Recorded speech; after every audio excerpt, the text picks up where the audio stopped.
Seeing the chat fill up in a minute, Okay. and then I'm gonna introduce you. Then we can get cracking after that. Love one. Okay. Yes, sir. Yes, sir.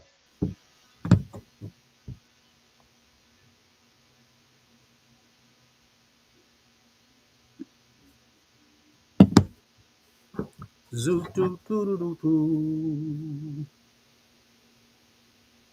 Ba ba ba da ba.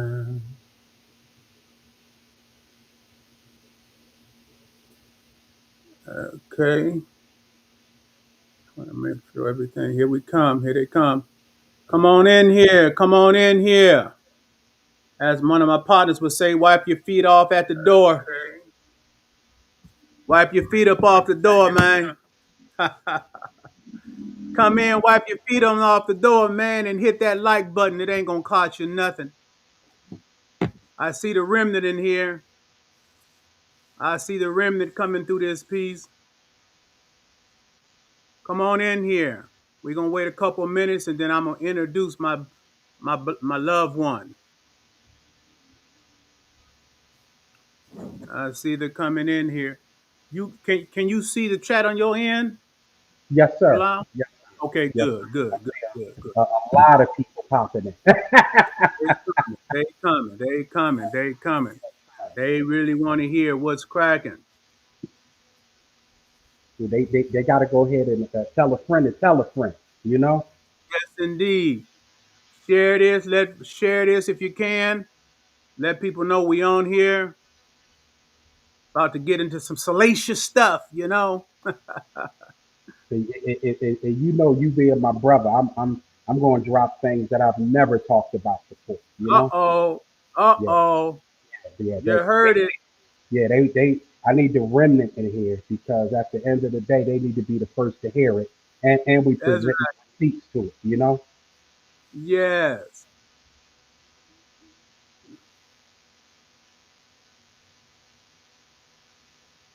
Hit that like button, you know. It's so unorthodox to me to say hit the like button, but hit the like button, man. It ain't gonna cost you nothing, man. I guess that's a big thing on this social media, I guess, for it to get out or what have you. But hit the like button, man. Hit the like, okay? It ain't costing you nothing, right? It ain't costing you nothing. Yeah, PB, he said the rim that he know. In one more minute, man, we'll let it get, and then I'm gonna introduce my beloved brother, and whoever ain't on time, they got to catch it back on replay.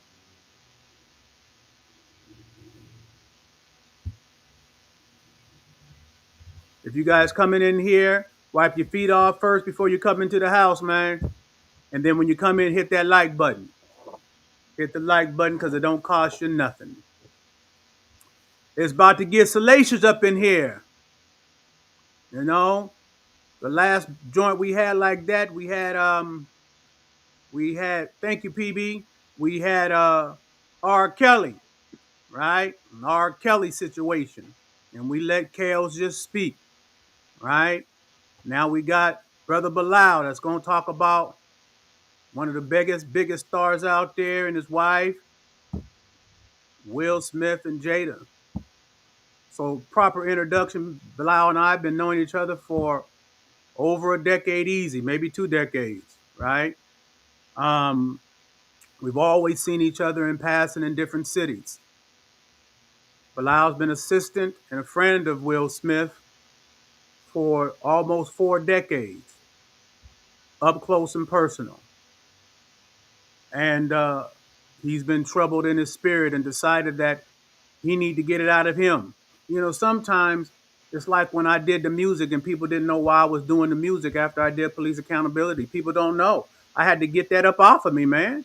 All that stuff that was in me, I needed a release, right? I needed to get it out. I needed to say some things to get out of me. People don't even understand that stuff could be in you and it could be killing you because you ain't got no release and no form of release, no platform for release. So I understand Brother Bilaal in needing that release and just to get it off of him, carrying all that shit, all that mess, just you got to carry that, right? So, people might not agree, but I understand when people need a release and they need to get that shit out of them. They need to be clean inside. It's like irrigation, man. So today we have Brother Bilaal, and I'm gonna let him release his own measure. And later on, we'll allow people to come on and ask questions. And everything's on the table. Brother Bilaal, welcome, baby. Welcome to What's the channel. what's up, good brother? I'm so happy to be here. As you said in the intro, a lot of people know I'm a big fan. I'm a student. I've been seeing you moving in these streets for decades, and as you've seen, man, I just picked up a lot of good information from you. I've seek counsel from you a couple of times where you gave me some really, really good information. I want to definitely let the people know, the remnant know that. I'm just happy to be here. Been excited to do it. I was just like, yo, I hope Dre let me on. Like, I want to be on. Like, I want to disseminate some of this information with you. I want to And disseminate we're this honored. information. We're honored, man, that you decided that you wanted to be on with us. We're honored, bro, for real. Yes, sir. We were talking before we came on, and you said something, and if you wouldn't mind, I'd like for you to kind of repeat it because Okay. I thought it was ingenious of you, and you was talking about how you had a girl who kept asking you, why you keep looking at. Well, I'll let you tell it after that. Why Oh, you okay. keep looking at this over and over and over, yeah. And Okay. what you say to her was so profound to me. Okay. So for me, I listen to people who I believe are thought leaders, right? Yeah. About myself. I worked in the entertainment industry for, almost 30 years on a very high level. Um, Started in radio, then, went out to California to be Will Smith assistant for like 8 years. And I'm coming from the street. So a lot of information I didn't have. So being in that circumference of, Will and all these different people, I had information they didn't have. But one thing Mm, I always did was seek information from people that wasn't in my circumference because people in mm, my circumference could only take me to a certain level. So I was going to the golf course, right? I was going out to, play tennis, even though I wasn't a great player. I wasn't going to play tennis. I was going to get that conversation after tennis. So backtrack to what we were talking about prior. I would watch a lot of your interviews, right? I would watch just about every interview you've done, but I watch them over and over and over again. And the female that used to come over to my house and chill with me and kick it, she was like, "Why do you constantly keep watching Dre's videos like the same ones over and over?" Because I said, "Listen, Dre is giving you some high powered game, but he's only giving you just a minute amount. And if you listening, you're not gonna get it. You have to study it. That's like you in school. You can read a book, but you got to be able to comprehend what's in that book. If you're just reading words, you're not gonna have a comprehension of what he's saying. So I know Dre ain't gonna give me all the game. He might say, "B, I need $1 million to give you all the game because that's what it cost me to get it." So I would just study your videos over and over again and take out the parts that the heavy game that I needed and apply it to different parts of my life. that's powerful, man. And I'm glad that you said that, because life comes and life is repetitious. Life, it keeps happening over and over and over. It is so consistent. Life will continue to show up, right? And the essence, life's going to keep showing up. And so, in order for me to continually combat life, right, and all of its twists and turns, I'm going to decipher this information that Dre's given. And like you said, if you don't decipher it, you're going to miss those golden nuggets in there, right? But see, it's a certain mind that it can even see beyond the surface because all she could see is the surface. All she could see is to continuing to watch over and over again, and she's not getting given any credence because her mind didn't work like that. She was not giving any credence to the fact that life is doing the same thing. Life is happening over and over and over again. And to combat life, you got to get that information over and over and over again. That's a Yeah. good game, man. I'm really happy that you shared that. Now, Mr. O said, remnant in the building. Brother Bilaal, you better not pull any punches. We trying to know about this weird Hollywood, the real tell it all, the rituals, the magic tricks, the cults, etc. Let the people know.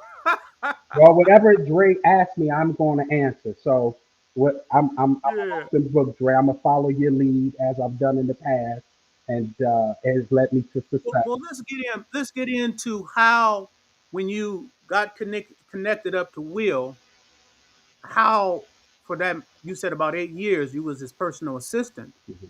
you know, and I would imagine being the top, at least top three, top five superstars, movie stars in the world, the access you had to everybody because of that personal position you had with Will. Right. How was that? People want to know how was that? Were you in all these positions? Do you have to sign a non-disclosure agreement when you have these type of positions with these big superstars? So Will and I were very cool in Philadelphia. So we're both from Philly, and as I came from the streets of Philly, and I talked my way into working at a radio station, Philly's best WDAS, and I was a guest host with a lady named Mimi Brain. So during that time, that was the hip hop was huge. We're talking about '87. We're talking about 1987. So I would come on the radio and give gifts and Will would come up there every week, and or, when he was in town, or maybe every 2 weeks, because it was like the hangout spot for all the Philly artists. And we got cooler, cooler, and cooler. But a situation happened where a guy got beat down at the radio station. Right? He was with a guy named Charlie. I call him Charlie the Rat Mac now, but I'll get into that later. And it was six people in the studio. One of it was me and Mimi who worked at the whose show it was. It was Charlie and Will, and then there were two other people there. And one of the guys was a very known gangster and had put out a record on Will prior to him signing to a major label. And this guy felt that Will still owes him and wasn't giving him the accolades that he needs. So prior to those two guys coming to the station, it was about 20 people into the radio station, and they came in there telling everybody to leave. And one guy was brandishing a firearm, right? So, and a lot of people don't know Philly's a big Muslim town. So, I've been, started with the Nation of Islam and then moved to the more traditional Islam. So I'm very well known in the Islamic community. Um, so so everybody started running out the studio, and Mimi was like, everybody can leave, but Bilal got to stay with me, you know. And they didn't say anything because one of the guys I knew who he was. So Will and them walk in, and at the time, the big brick phones. I had one of those in my car. They so big you can't even carry it with you. The phone was probably about this big, man, with a big black antenna because I wanted to get in touch with Will, or Charlie the Rat Mac and tell them, hey, these guys are at the studio. Y'all may not want to come. So all I had was my beeper. So they come in, we're on the radio, and the guy saying, "Yeah, Will, you better tell everybody what I did for you." Da da da da da da. So Charlie told the guy, "Listen, man, cool out." So when Charlie raised his hand, the guy smacked his hand. Was like, "Look, young blood, shut the f up." And I'm gonna say he told him to shut the fuck up, right? The guy's talking. So it goes on and on. So at some point, Will gives a nod, and man, Charlie hit this dude so hard, man. Blood was everywhere. I've never seen somebody get hit so hard that blood gushed all in the studio, right? So she's screaming. I'm telling her to calm down. Charlie ready to hit the dude again, like the dude is on the floor, and I'm just like, yo, this is crazy. So the guy finally gets back up. Charlie hit him again. Bam, goes down, blood scene. So at this point, people have already called the cops and the police. And man, there was so many police coming to the radio station at that time. And I was telling, yo, y'all need to get the fuck up out of here. Telling Will and y'all gotta go, y'all gotta go, y'all gotta go. So by the time the police come and the detectives come, they lock down the whole radio station. And they said, we need to know what happened. So when me and Mimi are in the room by ourselves, I'm like, hey, I saw the guy try to hit Charlie, and Charlie defended himself. I said, that's what I saw. I said, did you see that? And she said, I'm said, did you see that? She was like, yes, because if it had went any other way, right, those guys, Will wouldn't have the career that he has now. Mm-hmm. So, long story short, um, they put out an APB on Will. So Will is actually a wanted man in Philadelphia, and anybody can Google this information. And that's the great thing about technology now. You don't got to go to an encyclopedia in the library how we used to do. You can actually Google was there a manhunt in Philly for Will, and Will actually ended up getting arrested and turning himself in. But what happened was that my story is what, and I start my book. The first chapter is I created a monster because I protected Will and Charlie that day because the detective wanted them to lock them up for assault, battery, and everything. And I gave a story that was not the story, what really happened inside that studio. So you lied for Will.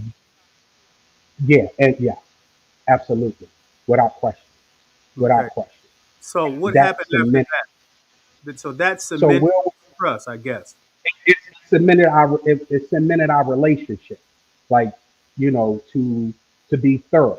Like this brother is trusting because I saw the situation and it was like, all right, dude's trying to be a bully. You know what I mean? Dude's trying to Mm-hmm. pressure Will, trying to extort. Philly's a big extortion thing. And at the end of the day, he had his goon with him, and his goon didn't live up to the challenge. Uh-huh. So you can sit up here and be a snitch to the cops and say this, that, and this when a brother you see has the ability to be where he is today. Like you could see that and where like Will was a very loving character. That's why he went broke. This is why this guy has made millions of dollars. He would just give money to people, help people out, man. Listen. Even though we going through it, I'm not going to um, deny his attributes. That's one thing I won't never do. I'm not going to sit up and say he's all bad. No, I can't. I will not, and I cannot say that. But, back 86, 87, Will was that dude, man. Will trying to help. He want everybody to win, and I saw that. I felt that. So after that, it was just like I was his guy. I was just his guy. And the same with And what Charlie. did that mean? So he brought you out to California, and how did that transition work out? What happened when he brought you there? So it's a crazy story once again. I managed a group, me and a guy named Malik managed a group called CED. So it was a rapper out of Philly named Cool C. It was Ultimate Ease, and then it was Steady D. And these guys were like really popular rappers back then. So Cool C and Steady B, but now they're on, Cool C is on death row for allegedly killing a police officer, and Steady B is doing life in prison behind that as well. And how to man, it's just so many components to it. So I was doing that, and um, it was a big manhunt for them guys because a police officer was killed. I had to go overseas because for some reason my name got caught up in that, and I went to Egypt. And once the smoke cleared and everything, was cleared, they stopped putting the pressure on everybody else. But they were kicking people's doors in, putting guns in people's mouths, beating people, the whole nine, trying to find them. And at the time, I was in Egypt, and I said, you know what, I'm going to come to California. So I go out to California, and I end up linking up with Will. And he was like, "Oh man, you should move out here." Da, da, da, da, da, da. So I was like, I don't know if I'm ready to do that yet. So I go back to Philly, and at that time, Will flew me and my son out. I think it was just the two of us. I guess he did a video, and so he flew me and my son out, and he was just saying, "B, man, I really need you here." You know, he said, "If you come, I have work for you. If you come, I got you. I'm off. Don't worry about anything." He said, you're a shark, in the fish tank being in Philly. There's nothing more that you could do. Out here, your growth is exponential. So I thought, and that's what hit me when he said my growth is exponential, meaning that he could see things within myself that I couldn't see within myself. And then I said, that's where I need to be. If someone sees something within me that I can't see within myself, I need to align with them and see how I can move exponential. And I came out there, and he was a man of his word. He put me on. How But did you eat? How did you live? Did he put you on payroll? Did he give you a certain amount of allowance a month? How did that happen? So it was the thing of, first you're going to shadow. You're not going to do nothing else. We don't need you to start work or anything yet. I need you to go all across the world with me, all across the country, and watch everything. I need you to watch everything because I didn't just start working. It was like, okay, you start working. It was more of, look at everything, right? Look at everything that I'm doing, look at the people, analyze everything, and in your mind, put yourself in the position of my assistant. How would you Mm, handle this? Right? It's like, I don't know how to deal with a movie premiere. I don't know how to deal when you're doing a movie. It's hundreds of people and everything has to go to me. I gotta know about call sheets. I gotta know about departments. It's so much stuff that you have to learn. So by me being with him, I was able to see all these things, learn, and go talk to other people. And now I'm ready. So my first movie that I started working with Will was called The Legend of Bagger Vance, and I'm actually in the movie. I got a scene in the movie, so it's a movie about golf with him and I know it. Matt Damon, right? So you know, I was ready. Now, hadn't I went around with Will, right, looking at everything and analyzing it, I wouldn't have lasted that long Mm. because the factor was already there. He knew he could trust me from Philly, and I roll with a lot of dangerous guys in Philly that trust me immensely as well too. Now is, do you have the wherewithal and ability to be my assistant? Are you ready for nonstop, 17 hours a day action? And I was Mm. ready because now I had the opportunity to see what I needed to do and put my mind into it. So now it was the thing when the time was passed, I know how to run. You know what I mean? As opposed to somebody give me a baton and I'm tripping. So I do respect him for that. And of course, he took care of me. And when you were working movies, everything is 5 star. They're gonna rent me a car. I'm gonna get a 5 star hotel. I'm gonna file first class. I'm gonna get per diem money. So it's money wasn't the issue. The issue was, am I studying and taking full advantage of the opportunity to shadow a movie star who's my friend and put myself in a position to be an assistant and not, hey, I need some coffee assistant, meaning that when there's a movie, everything has to go through Bilal because Will never carried a cell phone. So Mm. if someone needs to get with Will, all the information has to go through me. And you got to imagine on movie set there are hundreds of people in different departments, and it's a lot to it. But all that had to run through me, so it's like you got to be on it. You got to. It's nonstop. So if that's the case, with all that, you had to learn the power of delegation. So, as his assistant, does an assistant have an assistant? Yes, I need to have an assistant for my personal life because Mm. I had no personal life. You got to imagine when Will does these big movies. So your average day is 14 hours a day. You're gonna be on set for 14 hours a day. But as Will assistant, I need to be on set 2 hours before he get there. right? I need to make sure his hair people there, his makeup people there. There's no hitches. I make sure that his something called sides. So when you do a movie, it's not a full script. Every day that you shoot a movie, they give you something called sides, and that is the what's going to be said on the camera.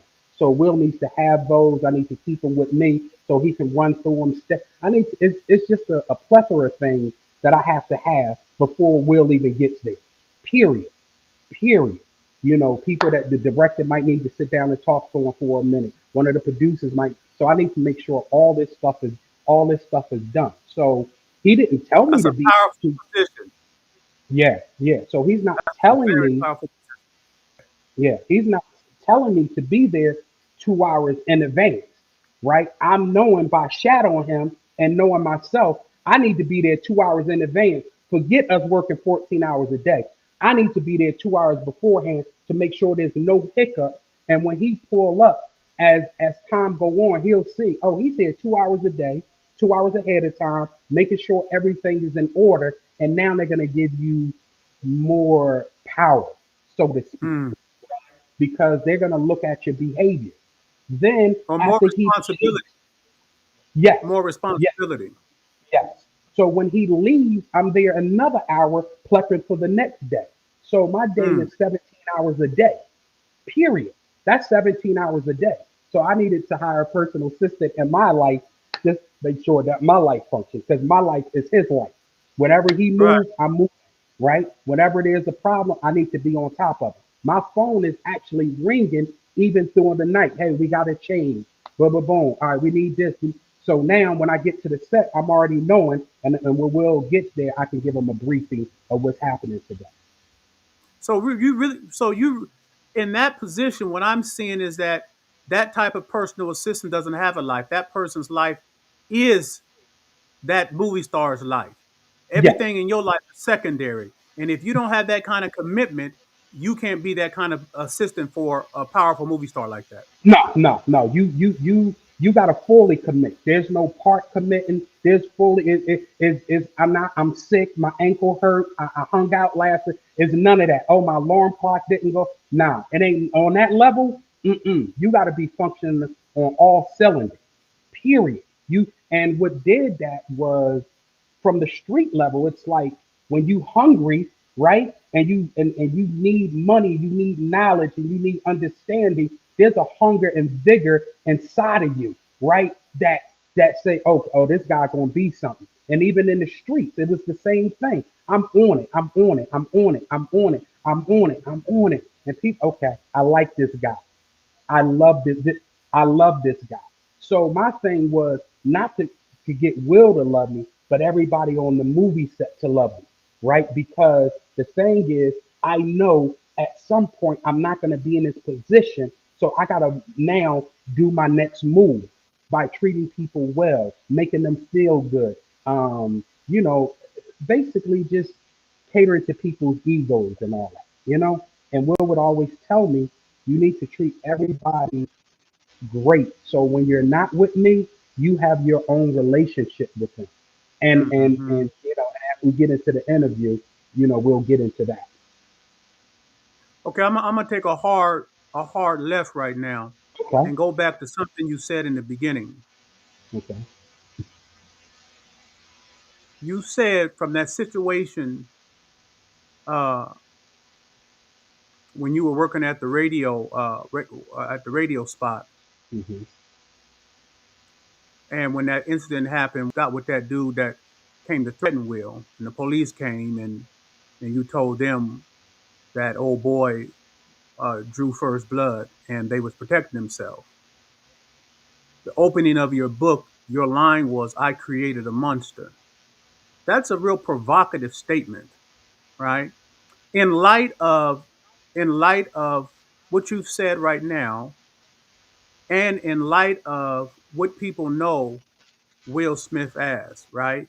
So maybe now, recently, with the situation with Chris Rock, people have seen a different side. But that's a side that obviously you have seen for damn near 38 years, right? When, why would that be? Why did you choose that word so provocative to begin the beginning of your book? What do you mean by that? You created a monster. Monster is a strong word. Monster, you know, I mean it's a real strong word, you know. And if let me just because I like looking up words because they mean things, right? So a monster. Let me just get the definition of a monster real quick since we're on here, right? Okay. A monster, something extraordinary or unnatural, you know, a monster. A creature that is large, ugly, and frightening. A monster. Can you let us know? Because we don't know Will as a monster, so it's gonna catch a lot of people really, and maybe that's the purpose. But what does that mean? Can you unpack that? That's a word that I use a lot in my classes. Can you unpack that for us? Let, let me unpack it for you. So the feeling of having people who feels that you will do anything for them to protect them. That's an addictive feeling, right? So a lot of times in life, you have people who are addicted to cigarettes, right? You have people who are addicted to fame. You have people who are addicted to likes on Instagram, drugs, whatever it is. But as you move, and at this part, he's not even a movie star, but famous, knowing that you have people around you to go to those links that to protect you, that kind of behavior becomes addictive and becomes expected, right? So if you're doing things that you're not supposed to be doing, you know you have people in your circumference that's going to protect you. So it starts to bring a higher feeling or higher vibrations to one. And that could be used for good or evil. So when I say that, it helped create a monster because it was like, oh man, sheesh, I got out of that. I didn't go to jail. I just had to get this guy a couple of dollars, you know? So it's like now you be thinking, oh, if something else happened again, I got people around me that's going to protect me. So it becomes an addiction. Like now, okay, I'm feeling strong. I could do whatever I want. And that was just on a smaller level. So, like I say, money only increase addictions. Money only increase who you really are. So if you're an asshole with no money, you're gonna be an asshole with money. You know, if you love drugs, then you're gonna use a lot of drugs now that you have money. If you're a trick, you're gonna be tricking now that you have whatever you are. You're gonna be more of that, Drake. You know, so that was the start of it. But I didn't want because Will at this point, the Will that I knew at that point, of course, I'm not gonna let you go to jail over no dumb stuff like that. And your future is bright. I'm not doing that. Now the Will of today, nah, no, I'm not taking that step. And the detective was grilling us. They was and over and over. My story gonna be the same. You know how the detect. Oh, they try to twist. So do you think the guy positioned himself? Man, listen, man. I just told you what I saw. I told you that the guy was about to hit Charlie the Rat Mac, and Charlie got to him first, and that's what happened. And blood shot everywhere. To try to Okay, let guy me tried to. Yeah. let me back it up just a little bit because you said a few things. I'm a good talker, but I'm even a better listener, which a lot of Mm, people don't know. Right? You said the will of then, the will then, and the will of today. Are they different people? And then let me just put a little caveat there okay. because you've been inside the inside of seeing. You know, do you think that that environment has created a lot of monsters like Will? And was it the environment that made Will the monster, or was Will the monster underneath all that niceness before? I don't think Will was the monster back in the day. I truly believe that once he got with Jada, that's when it was he slowly became that monster because Why? Was because she a monster? oh, without question, and hated me without question, and and but she a chick from Baltimore, right? Like You talk about a book, oh, I sold drugs, I do this, no, you all these things you say you were not. You were the chick, and you got to imagine a lot of guys used to come down from Baltimore to Philadelphia because we had narcotics that were not in Baltimore. So when you talk about the pancakes, the syrup, the lean, and all that stuff, it was really popular in Philly. So guys would come down. So a lot of the big dudes in Baltimore, I knew. Jada was the chick. Hey, put that in your pants. You know what I'm saying? We're gonna give you a couple dollars for doing that. Then when we get at the hotel, me and my whole crew gonna run through you. That's who she was. So at the end, she's trying to paint a narrative of her early life to make herself. I don't know what she's trying to do, but at the end, nobody's buying it. It's not authentic.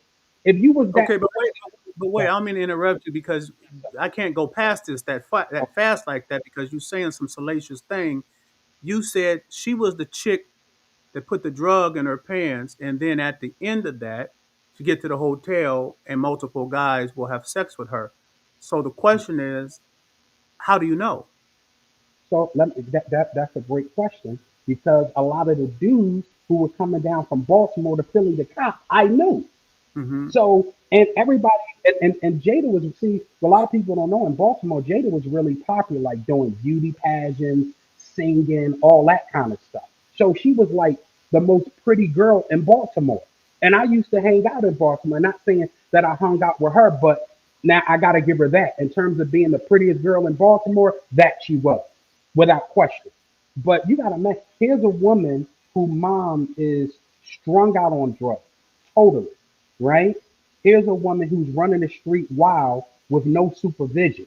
This is from her mouth. This is not from myself, right? So when you have a really pretty girl like that and your mom strung out on drugs, you know the electric's off. She talk about this. The gas is off, and you need food, you need clothes, you need women products, and you're this very pretty girl, and you're hanging out with these drug dealers. Do you really think that I'm gonna give you $100, $200, and I don't want anything in return, and you're the most prettiest girl in Baltimore? Like, are you kidding me? Are you kidding me? They're gonna Let me find challenge some. you. Let me challenge you. Let me challenge you, brother Bilal, Okay. because you said that you believe that Jada was instrumental, monster, and will be becoming this monster. My question to you would be this: Hmm. Do you think that Jada had to be a monster in order to be able to survive to get to where she was? Do you Without think? question. Hmm. She had to be a monster Hmm. for survival. I'm talking about life survival. And I believe she did whatever she could. I believe that she got a lot of uncommon information, gained whatever you call it, from these guys who had money, you know, and knowing that she's beautiful and how do I use my beauty to my advantage? And how do Hmm. I and listening to people who like, for example, I listen to you a lot, right? So you're a great orator, and I'm like, wow, I'm fascinated by the conversation. She probably was fascinated by their conversations and their feeding her. So she had to be a monster. Your mom strung out on drugs. Your electric is off. You're hungry. Everybody knows you as the prettiest girl in Baltimore. Man, you got to do what you got to do for life. You got to do what you got to do to survive.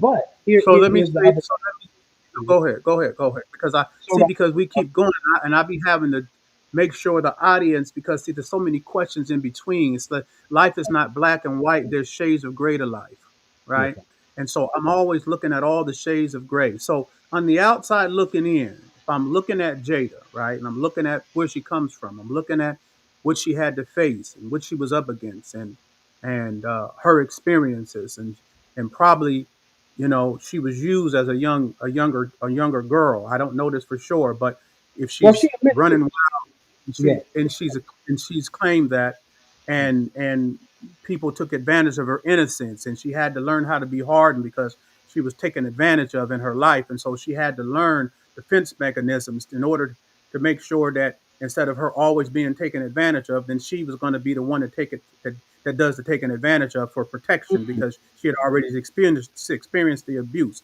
and then she utilized that, right, and she had eyes to to look at. I'm just on the outside looking in right now. She had eyes to see opportunities that could present themselves, and she utilized all that information that she gained from her hurt and from her pain and from her agony.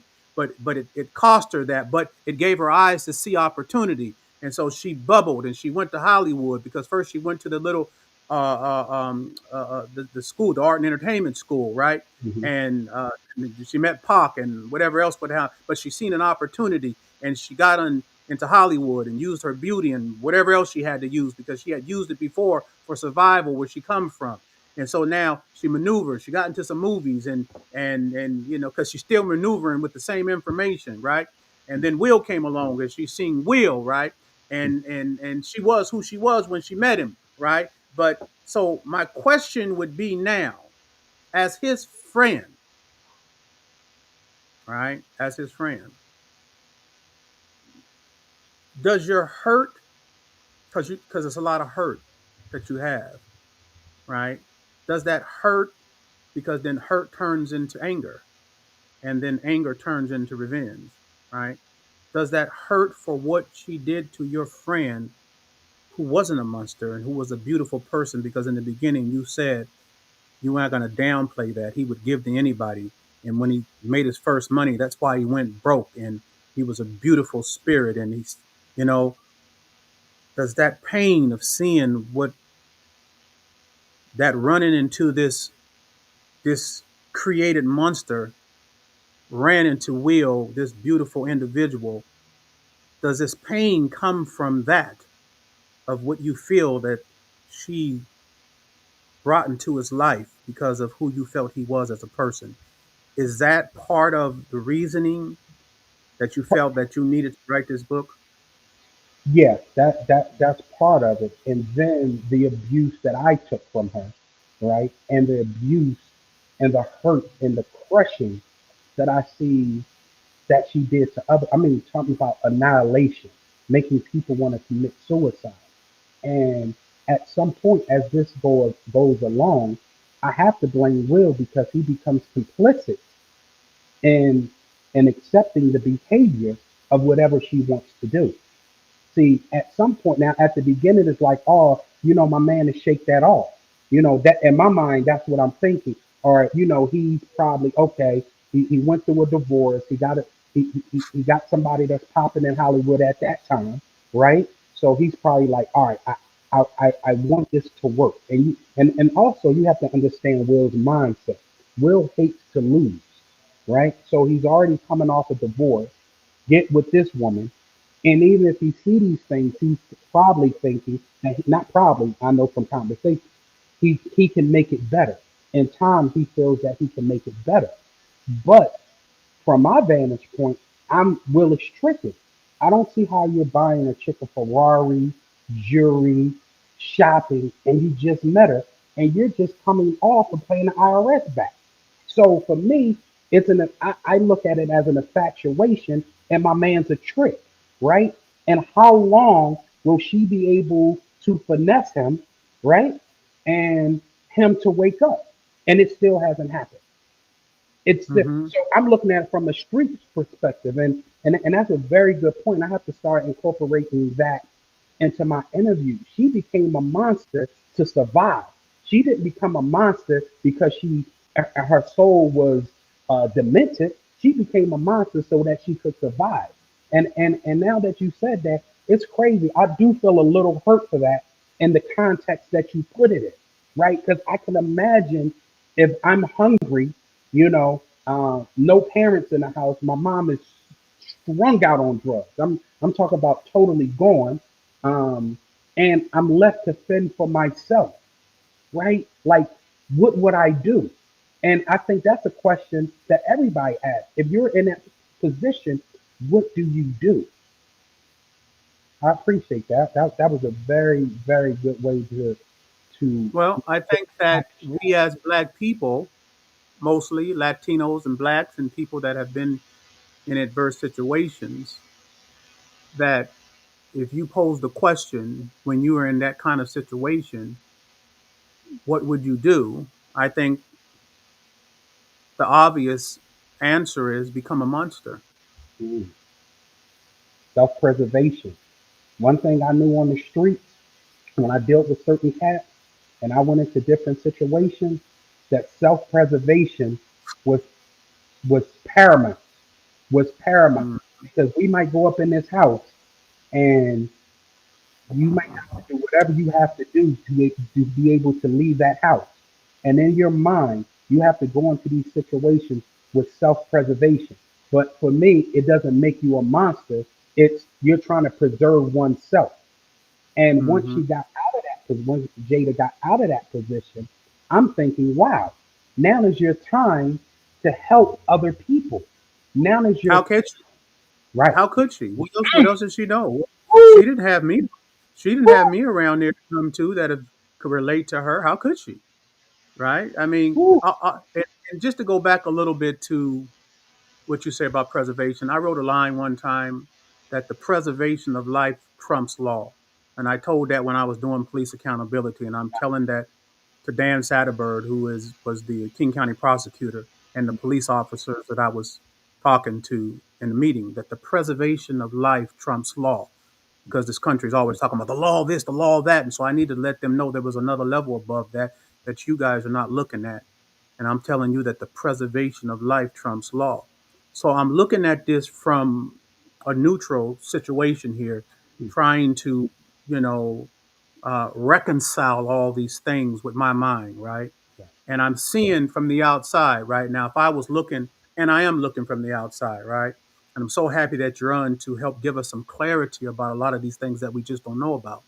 But I'm looking at Jada, and I see Jada has become an incredible success story. Damaged, how could she not be? So damaged that she doesn't even know how to get out of the circle and the bubble that she has created for that preservation, right? She just know how to roll with it, right? And that damage, right, damages all things around it, you know. So now she's utilized that, and with that damage, she's become empowered because what she has now, what she feels she has now, is the scrolls of how to win. This is why it's so hard to engage her because she feels that she has the scrolls, the doctrine of how to win, right? Right? So it's like I teach in the classes all the time the concept of America, the concept of the people who run this country, which is powerful white males, the way they think. And I try to Mhm, teach our people through the classes how they think to know what you're dealing with, right? The way they think is you could see it in Donald Trump. And I only say Donald Trump because he's been visibly showing it. And there's a whole bunch of white men just like him who are not visible, right? That is not about right and wrong. It's about winning because winning is right. That's the doctrine. It's not about right and wrong, right? It's about winning because winning is right. So what that does is it takes the right and wrong off the table, right? Because your right and wrong is determined by how you've won. Now she has doctrines, albeit albeit some messed up shit, but it's a doctrine now that she has about how she's won because now she's navigated through her life with the doctrine that she's had. She has got TV, became famous, and she has hooked one of the most powerful, famous people in the world, right? Through her doctrine that mm, has won her from nothing, from a mother that's drugged and strung out. How do you think somebody's going to talk to her? Who's going to go talk to her? Who? Who's going to go say, Jada, yes, baby, the Most High has allowed you to utilize through a lot of pain, a lot of suffering, and a lot of hurt. And you've got to where you've got to. But it has cost you. It has cost you so much. It's like the scripture says that folly sets in great dignity.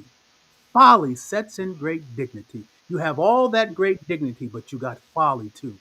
The scripture says, it is a curse to a person who have achieved all success, but God has not given them the power to enjoy it. Right? That's the folly. Who's going to engage her? Only person that can engage her is Dre.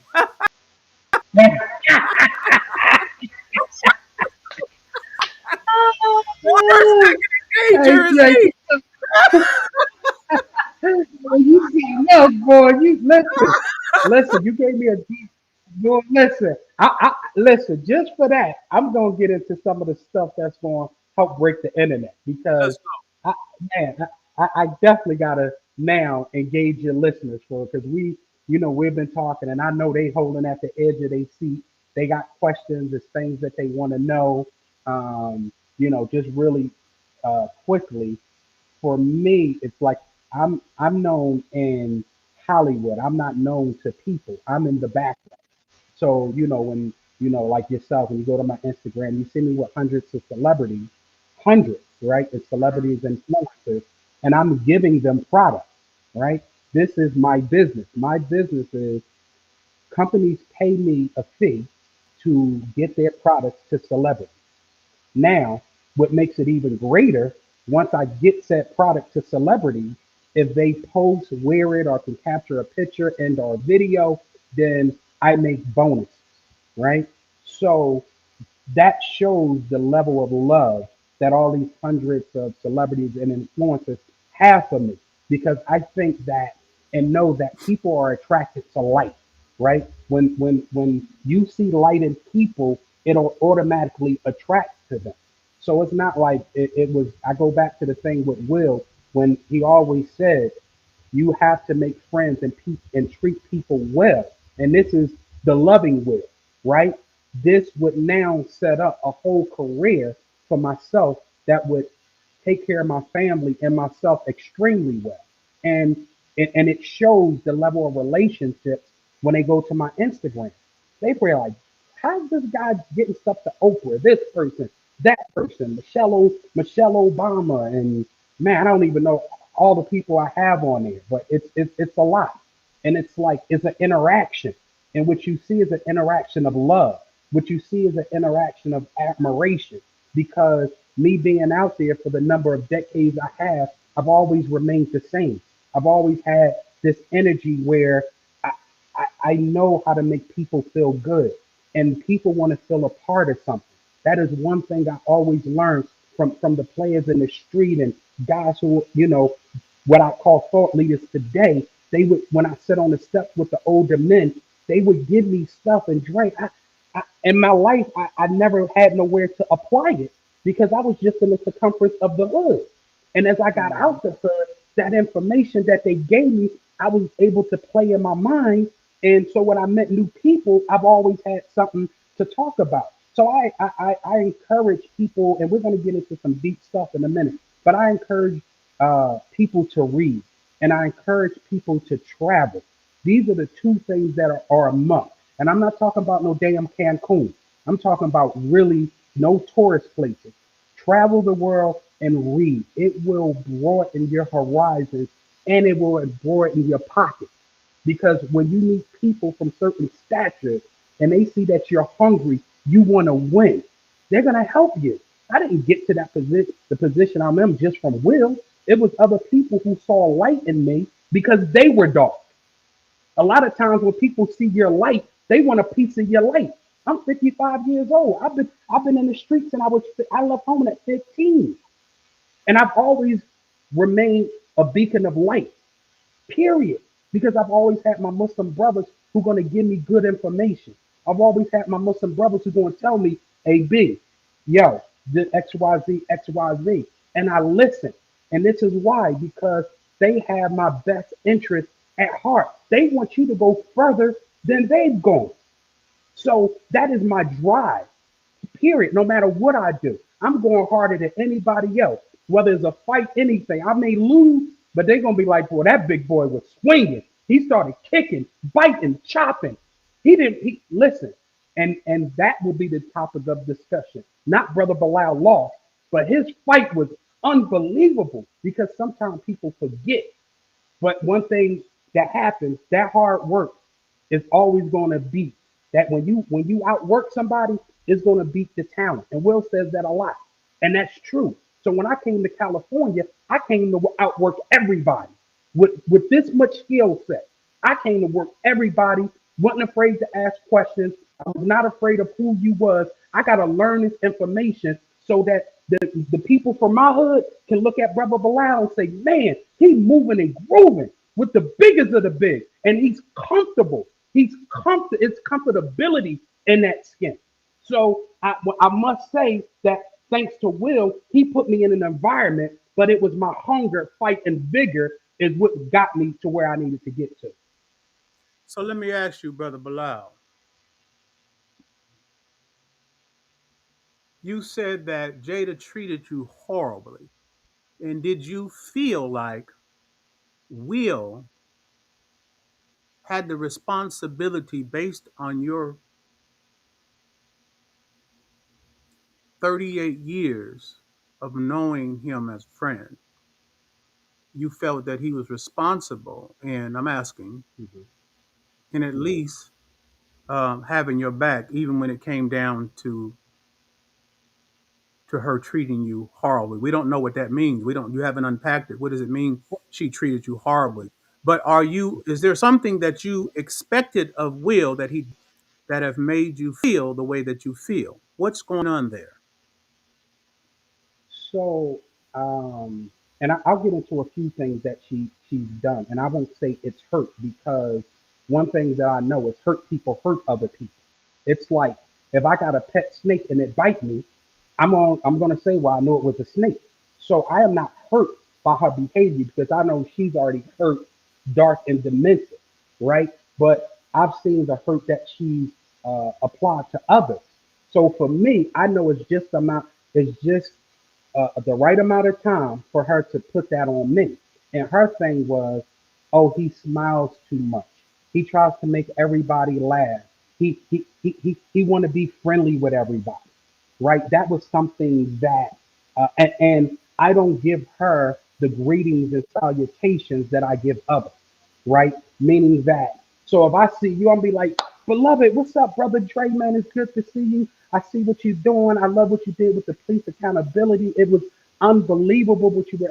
I'm gonna give you a whole situation when I see you. So when I would see people on the movie set, hey, good brother, how you doing with that weight loss, man? And they're able to say, damn, how did he remember that, right? So it's everybody saying, hey, yeah, brother Bilal, that's like, oh, I like that guy. So Jada is at the point where you don't give me those greetings that you give everybody else. And I'm like, wow. So I said, well, what can we do to change that? What can we do, or what can I do to make sure that you feel that you're being treated the way you need to be treated?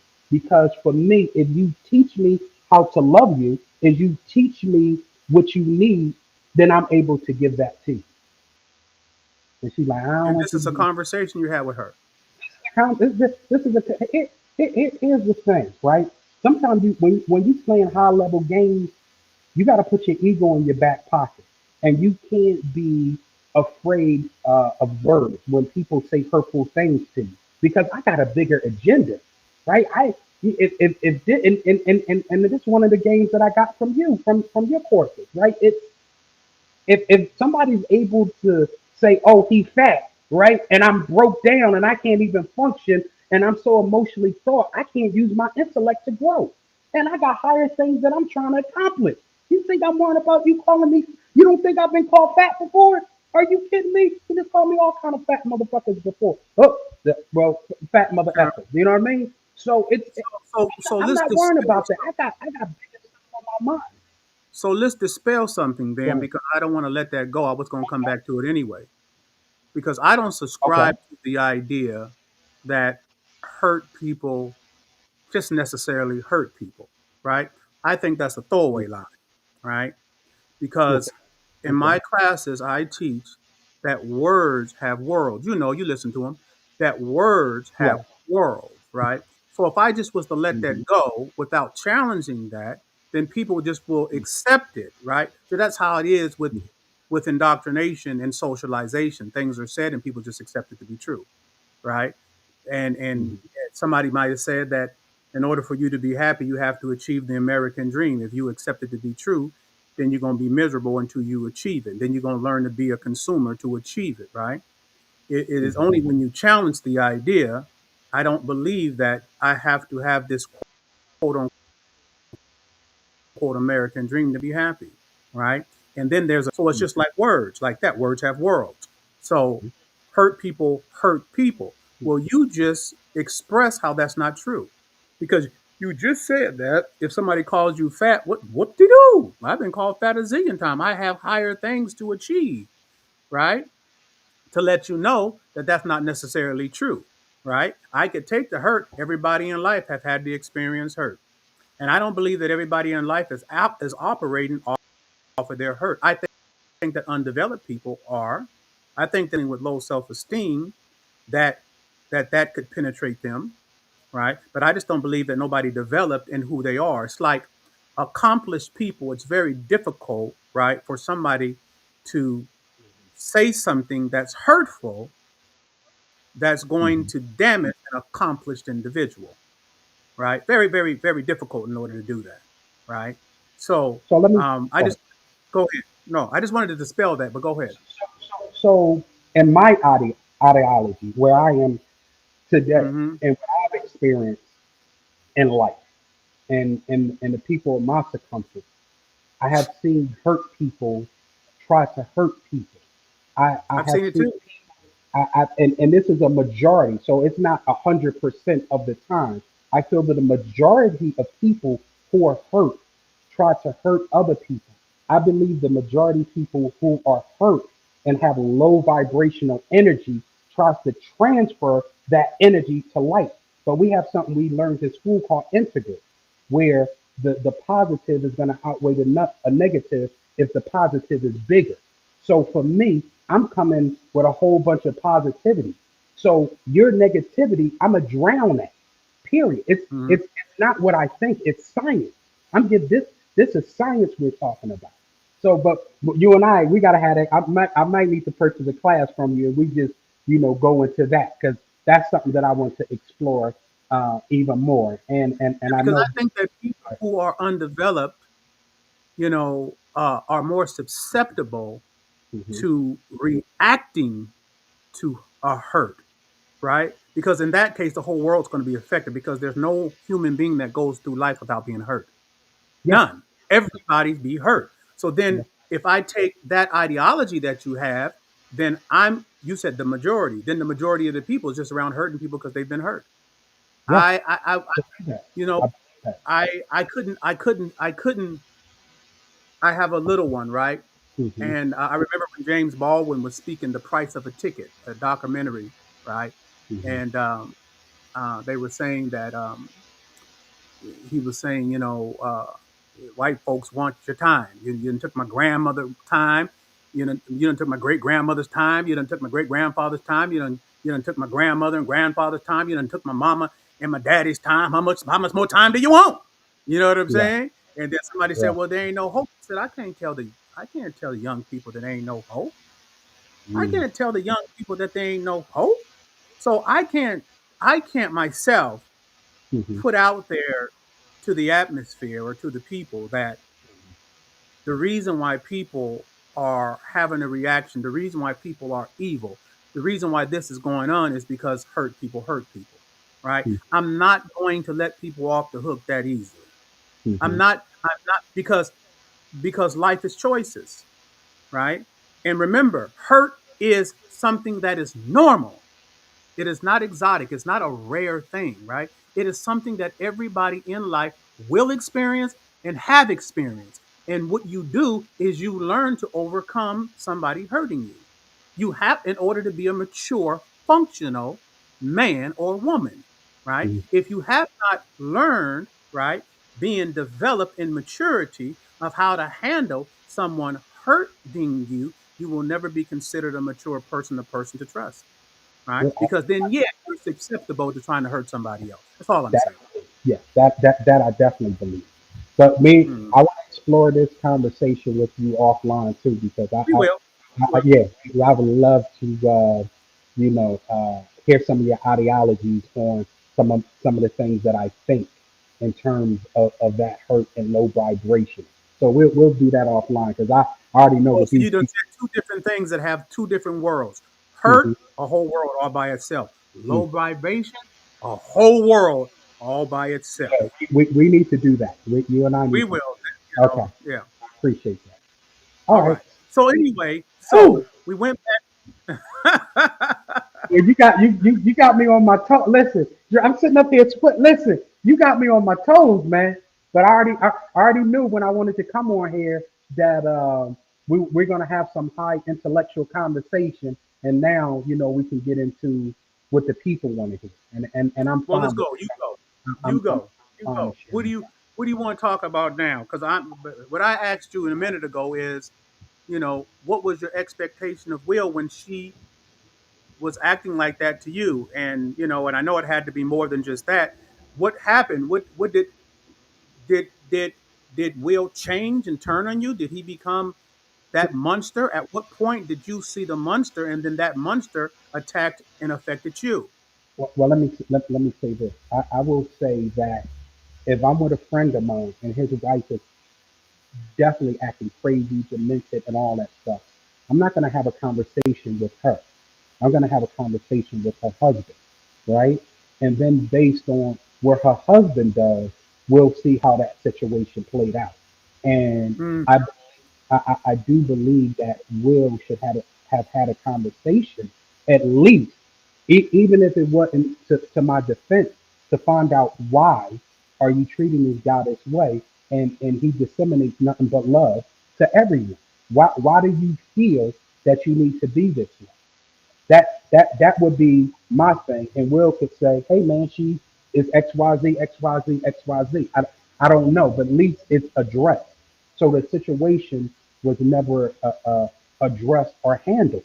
And as time went on, Will became complicit in protecting Jada.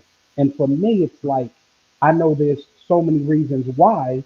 As time went along, he just got drawn in, drawn in, drawn in, and she has things on him that she don't that he doesn't want to come out, and he plays full advantage of that. I mean, she played okay, Jada. hold on. That's a big okay. She got things on him that he doesn't want to come out. Without question, without That's question. a big statement right there. That's a big statement right there. Is that in the book? Well, yeah, should I unpack a little bit of it? I think you should because you can't say nothing big like that and think that my ears ain't gonna hear it. Okay. So you and I had a conversation uh, waiting for the live to kick in, right? And I shared Hmm. with you uh, some things in the book. And as we said, there was the book, uh, Will and Jada Smith Demonic Circle, will have QR codes. So after you read a chapter, to see the receipt, all you have to do is put your phone on that QR code, and That's it. it'll go to a website, and you can see everything about chapter one, whether it's receipts, whether it's court records, whether it's somebody's NDA that they decided to break. It's a lot of information. But I personally shared with you some information prior to us coming on. So, because everybody keeps asking, is Will gay? This, yes, Will is a homosexual or bisexual or whatever they call it. And I showed you proof. I've showed you proof. Every interview I did before I come on, I show people the proof. And I wasn't even going to talk about that because for me, it's like I don't care if you're gay. I don't care about that. Is there situations that I walked into? I don't care nothing about that. What I do care Okay, about, okay. You but, see, you're gonna be mad at me because but, you see you know this stuff. You talking right, to a fresh audience that's okay, hearing from an assistant, and okay, the way you going over it is because you know it. right, But you got to take yourself a little bit outside. Now you done, and the people are like, hold the hell on. yeah, The yeah, people are like stunned right now, right? right, So, so Will Smith is bisexual. He has sex with men and women. right, That's what you're yes, saying. without question, without question. Okay. Fact, proven fact. So And was uh, this go ahead. was this Philadelphia wheel, or was this Hollywood creating and Jada creating a monster wheel that transpired? Well, like I said, I can't in Philly. I don't know what he done, but I didn't think that he was it. So I don't want to speculate. I want everything to be about facts. So I can't speak to what he did in Philly. Now I know he ran through some bad joints in Philly. I can give him that. But when he came to LA, and I was working with him. Uh, he definitely was bisexual, and I shared some videos with you Right. prior to me even coming on, or I wouldn't even made that statement because you would have automatically be like, nah, I ain't gonna let you say nothing. But that's why I show people things from the book before I even do the interview. I don't even want to do an interview if I can't share the information. Period. And being Muslim is incumbent upon myself to bring evidence. I cannot say or accuse somebody of anything without having evidence. Somebody says So, in the chat, "We are not stunned." Somebody says everybody in LA knew that years ago. No, no, everybody assumed that. yeah, so, yeah, yeah. Everybody assumed that, and everybody didn't assume it. There are some that question it, that they're swingers, and that all this. The reason why this is significant because you are talking to a personal assistant of Will for around 7, 8 years, and somebody that was a friend of Will's for about 38 years. And that out of his mouth, from his own personal experiences, he is saying this is the reality, right? And whether people care or not, this is just what's coming out, right? And this is what he's sharing. So I think the next question will be: were they swingers? And is Jada bisexual as well? Yeah, they is definitely bisexual, and yes, they are swingers. So this is no, it's been speculated for years, but now it's confirmed to be true. And I've shown you things on video. This is an absolute confirmation. And I could have done this on some really, really, really big channels, but I wanted to do it here because Mhm. of our relationship, of your pedigree, and I wanted the remnant to hear it first. People who are already are thinkers, people who are readers, right? To Mhm. know it's me from the inside now giving information to the people outside. Mhm. Because for me, I've known this for years. I don't have an NDA. I've been knowing this because I don't care. As long as you don't bring that stuff with me, it is what it is. But you can't allow a woman to try to ruin you because and it's about five other things that I have that's even worse than this. That's way worse than this. And their receipt and here's the great thing, it's receipts. That is why I wanted to show you what I have. Because Mhm. people are gonna be like, damn, they're gonna be like, damn. Now a whole bunch of people gonna want to interview me. Or why didn't you do that? On no, I need to run this by Dre, somebody that has counseled me before, somebody that I've got great information before. And when this is over, I'm gonna need to talk. It's like I'm starting to feel a lighter load, letting so much stuff out. But I gotta be careful the way that how I'm just running through it. And it's like I always say, you can't see the baby steak because they can't digest it. So if I start trying to give you 38 years of information inside of an hour interview, Right, nobody's going to better digest the information. right, They're right. going to be like, they trying to digest meat. They trying to digest fish, turkey, bread, juice, milk, everything. So it's like I'm going to take my time and tell my story with receipts the way I need to tell it. That makes me feel incredible. It makes me feel safe. It makes me feel free. Period. So So, so a guy in the chat says, and this is supposed to be his friend.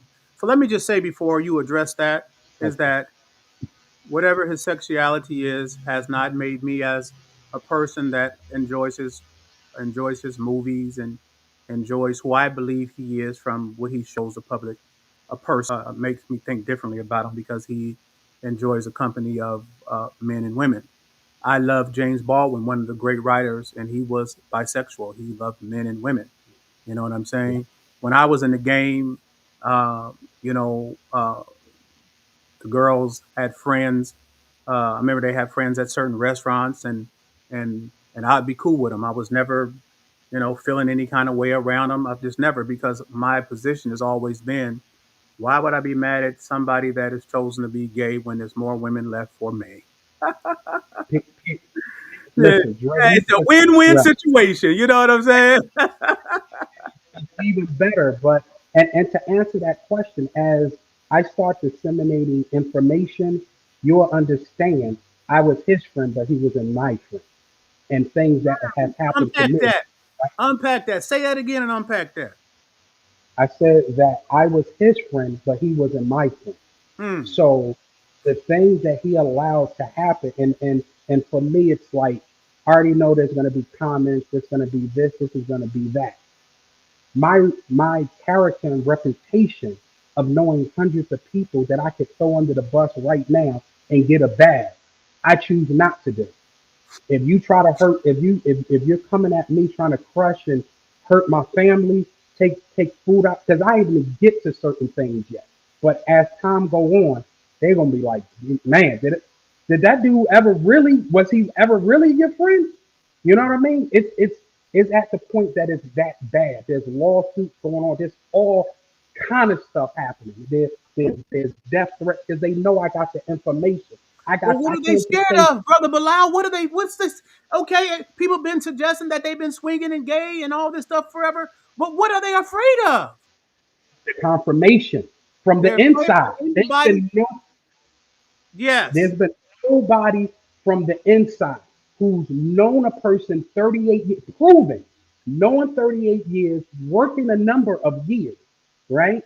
With them from the inside. I've been to it, but it didn't mean nothing. He's thinking, oh, I'm gonna let Jada, if this come out, oh, man, Will, you're gonna sell more tickets than you sold before. You're going to get back to the number one spot in Hollywood. But the thing is, this is the deep thing.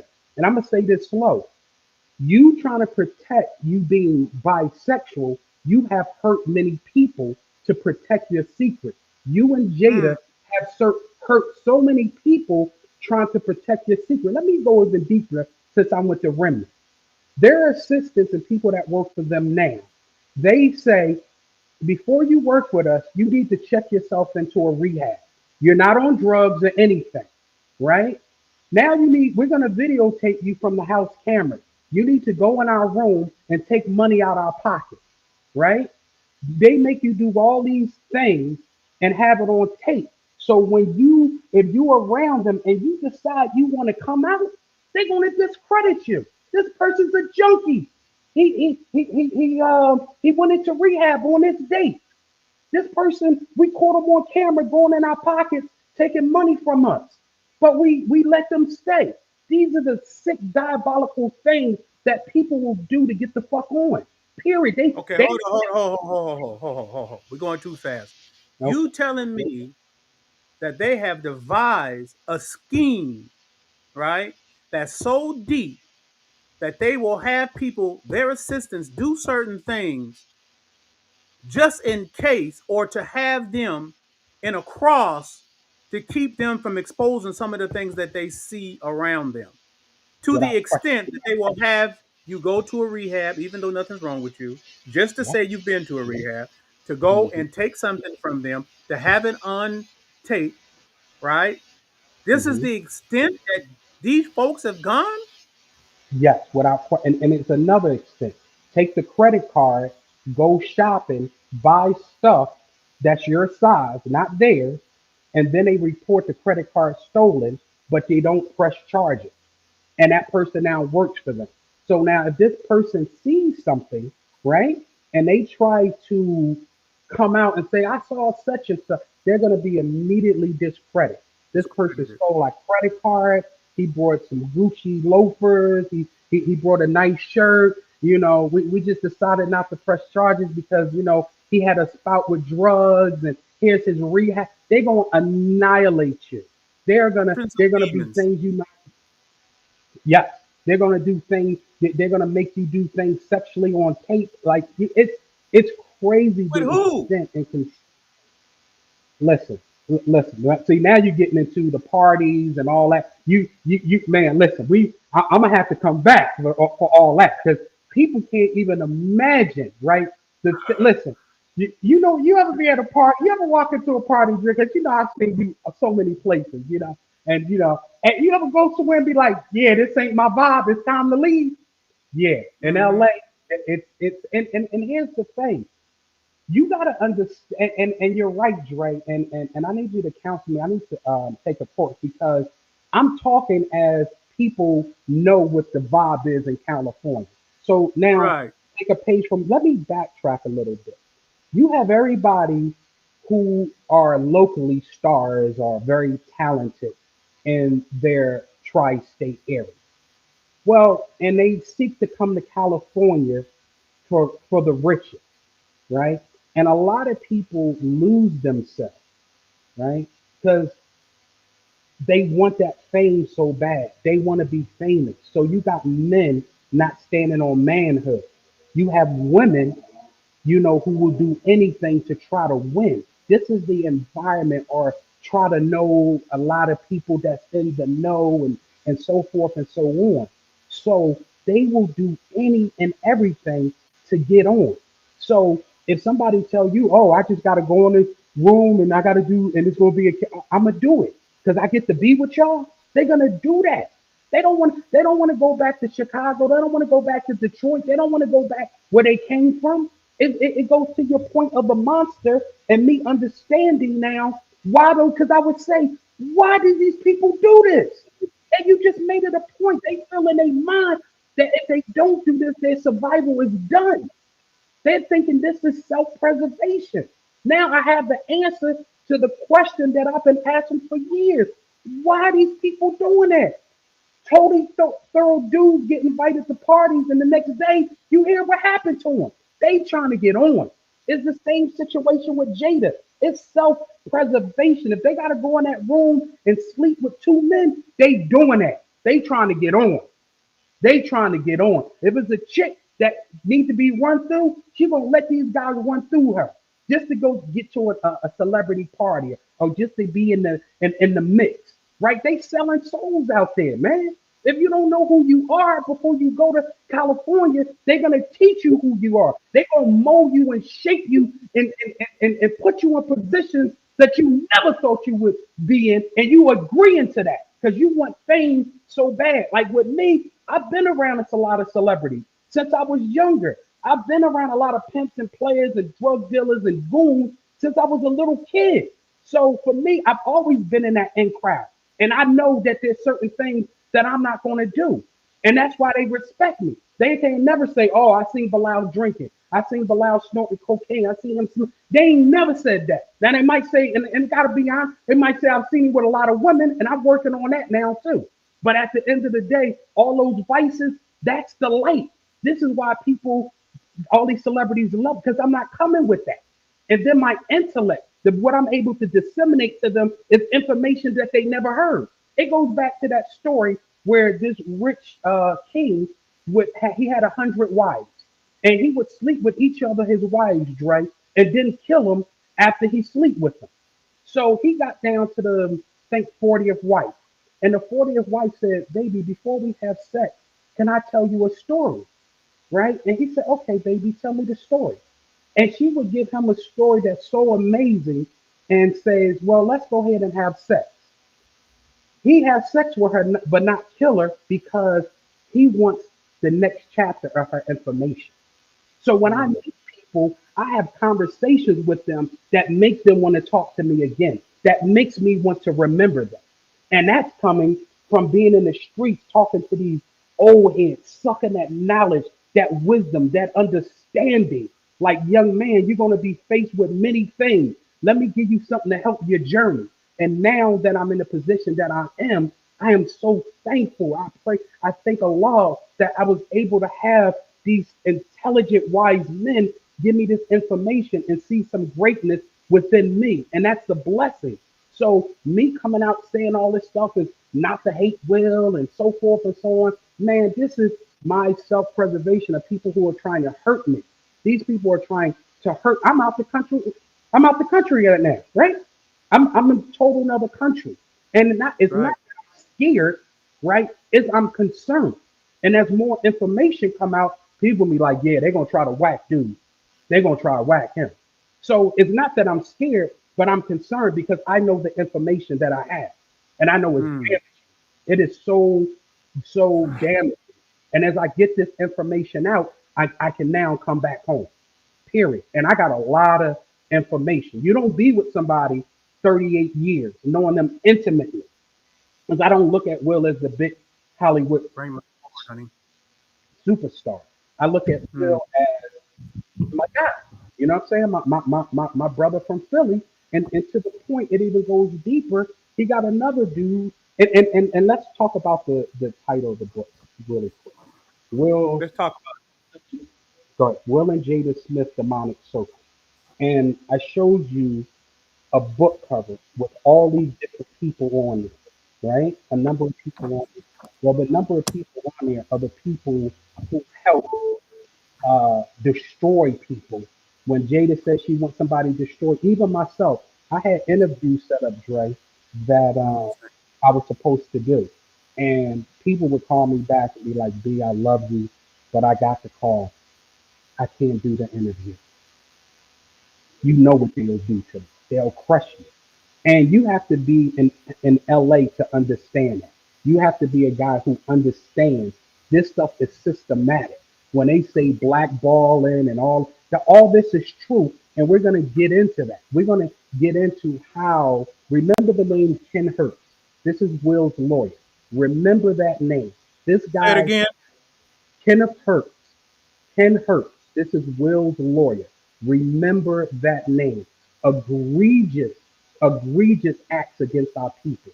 And remember the accounting company, Gelfand. Remember that. And I promise you, these people will have to going to have to pay our people millions of dollars in restitution. And I'm not even going to get. I'm gonna leave that there. And trust me when I tell you the information is so heavy, and Will can't do nothing about it because they got stuff on him. They don't let you get in that position. You think you're going to get in a position of being a number one star and now you out of control? You don't see Will doing movies about Mansa Musa, one of the biggest, richest men in the world at one point, but black? Come on, man. They don't want that information. It's like, hey, you're going to do emancipation because everything's about imagery. Everything's about image. So you see a slave being built. What's the upliftment of that? But if you tell somebody, hey, Mansa Musa, and if you don't know who he is, please Google him. You you you trying to tell these people they could be they I don't want in their mind they think they could be the richest person in the world, right? We got to see those images so we can connect to them, so we can relate to them. These young kids got to see what the possibilities are. Period. We're not seeing possibilities. Every day I walked out my door, I saw possibilities. When I used to see you all dripped out, and maybe the whole outfit was 70,000 with the jury. That was possibilities for me. That wasn't no hating. That was me eventually coming up. Hey, brother, I see you everywhere. I like this. No, because I need that information. I'm not gonna sit up there, oh man, that's that guy think he this. No, that ain't how it is. I see possibility. He did it, he doing it, I could do it. That's how I'm thinking. That is my mindset. So when you get Will in a position, it's imagery. They not trying to give you information that's going to uplift you. They not doing that. You see what they did to Bill Cosby. Bill Cosby said, hey, I'm going to turn NBC into a mostly black positivity network. So you can see shows like The Cosby Show, Different World, but have many of them, right? Man, what happened? What happened? They said, oh man, all those things you done that we protected you from, hey Mm. man, back down from that. You don't think they got stuff on Will that's heavy? Do you not think that? Come on, what if he say, yo, I'm gonna take my $500 million, I'm gonna do this, I'm gonna start this, I could do this for the community. Nah, man. Because they gonna drop that because it's like you can't hide all these secrets, right? Will and Jada got all these secrets, right? And it's like all these things they've done to people, and most of it's criminal. But when you got guys like Ken Hertz, when you guys have accounting companies like Gelfand in their circle. They run the world, man. They dealing with billions of dollars, man. They not playing. They not playing. Period. They are not playing. So everybody always asks, well, why this person ain't doing that? Why they ain't doing? Man, you don't get to that level without them having something on you to crush you, man. To crush you. That's so heavy. That is so heavy, man. That's so heavy. And let me tell you what, for all the brothers, the brother out there is saying, and you supposed to be his friend, I could understand the weight of all that evil that you got to hold inside of you. And it's like being in a bed that you got to cover that's too small. You cover your head and your feet stick out. You cover your feet, your head stick out. You cover your head and your feet and your arms stick out. All that evil, all that debauchery, all that hedonism, all that stuff that's inside of you. You screaming to get that shit up out of you. Get it up out of me. It's poisoning you. It's killing you. I Man, if people understand, brother. Woo. If people know the things that I saw with my eyes, being in that circle, man, sometime at night I couldn't even sleep, Dre. I'm telling you, people can't. Nobody knows people who's worth $500 million. You ask most people, hey, you know somebody worth $500 million? You know somebody that's was the number one movie star in the world? They're gonna say no. I can say yes and prove that I've known intimately for 38 years. Listen, this is the thing. You know people the best when you do movies with them because you're with them 20 hours a day, 21 hours a day, when you're married to somebody. That is how you know people who people really are. So I've done all that. Not the marriage part, but of course, being in with knowing him for decades and working for him for almost a decade. Man, you don't think I've seen some stuff that made me want to spit up? You don't think I've seen stuff that like, damn, these people don't give a fuck about our people. And Will gotta play along. Are you kidding me? Yeah, so Will, now what we need you to do is we need you to be a little feminine in this scene, right? And we're gonna do a little rehearsal. Now we just need you to I'm like, fuck. I'm like, this shit is crazy. This shit crazy. I'm like, damn. But one thing, I gotta be quiet. I gotta play my position. I gotta play my position. I've seen the people that they hurt. And now you trying to hurt me. So I already know the tactic. They gonna see this video. They're in a room right now. 50 people for little old me. In a room. Crisis management people, PR managers, lawyers, all kind of stuff is gonna be in a room tomorrow for watching this video on your channel, Dre. You know what I'm saying? Talking about how do we stop him? Well, you How do come we to stop him? hey, you done come to the right place because the Most High is over here, and they ain't got enough, brother. I could tell you. Listen, Yeah. let me ask this question here. This is my wife. This is Dove. When did you Okay. realize your bestowed position was not worth your soul? Because at the end of the day, that is what is realized and why you are given the information. Thank you for that, honey. Oh, thank you, Duff. And I want to thank you and Duff for treating me to that great meal years ago, the salmon steak rice. Um, so just a quick story before I answer that question. My guy, Dr. Dorsey, hooked us up because I needed some counsel from Dre. I was going, and that's just the thing. I'm going through so much, and I can't talk to too many people. And I asked Dr. Dorsey, could he connect Dre and I back together again? And I just really needed to decompress and know that somebody's not going to take the information, run off with it, and be on TMZ and all that kind of. So this is the kind of respect I have for Dre, and this is why I'm giving some of the information because this is probably a 0.5% of the information I have. I want to just confirm some things because I have a whole bunch of new stuff that people are not even worried about and they're not going to listen to until I address the things that people already think. I want to go to all this new information that's way worse than Will being bisexual. Period. That I've seen with my own eyes. That I showed you a video of certain things prior to us coming on. I got other stuff that's worse than that. So at the end of the day, I'm coming with receipts. I'm coming with credibility. So I don't gain anything. Here's the thing. You're like, oh, that's your friend. Da, da, da, da, da, you writing a book, you gonna make money. Well, when I hired two leading private investigator firms to look into the allegations that when people knew that I was not cool with them, people in Hollywood saw how Jada and Will was shitting on me, right? Because I wouldn't do certain things they wanted me to do, right?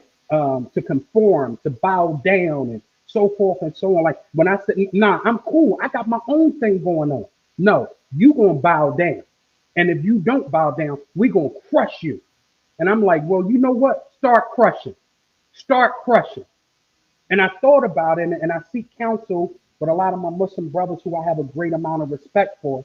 And they said, Brother Bilaal, listen, two things are going to happen with this. If you're not going to totally commit to this, do not do this.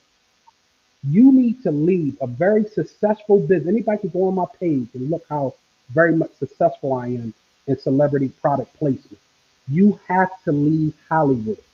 You cannot fight them being in Hollywood. Dude, they gonna knock your boots off. Period. This is from three different guys that I have a great amount of respect for. You got to show people you left a business on top. You are the top celebrity product placement person, be opulent. Period. Period. Nobody has seen a run that I have with the amount of celebrities that I can influence to take these products, to take pictures, videos, all that, and to do it for me. And me and my family eat from it. Because I tell them, and it ain't no sneaky stuff like you say when you dealing with this. It ain't no sneaky stuff. Listen, I work for this company. They want to get you XYZ. I need you to take the picture of it, or do a little video with me, and they're gonna pay me for doing. That's all you need, B. Fine. Ain't no trickery.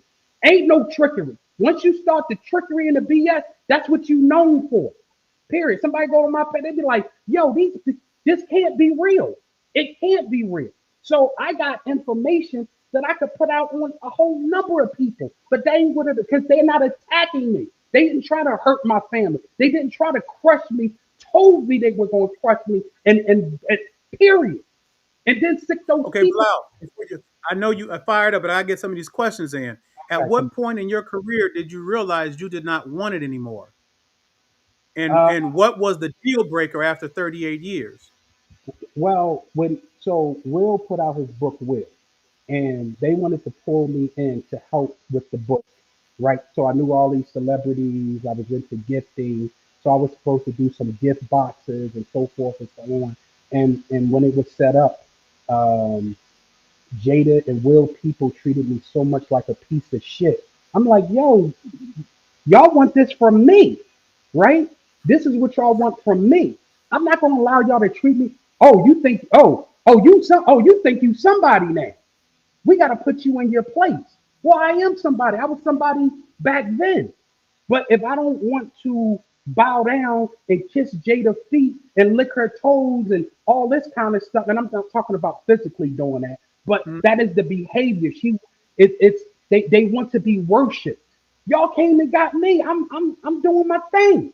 Now I gotta take crap from all these different people. Now I'm cool. I'm straight.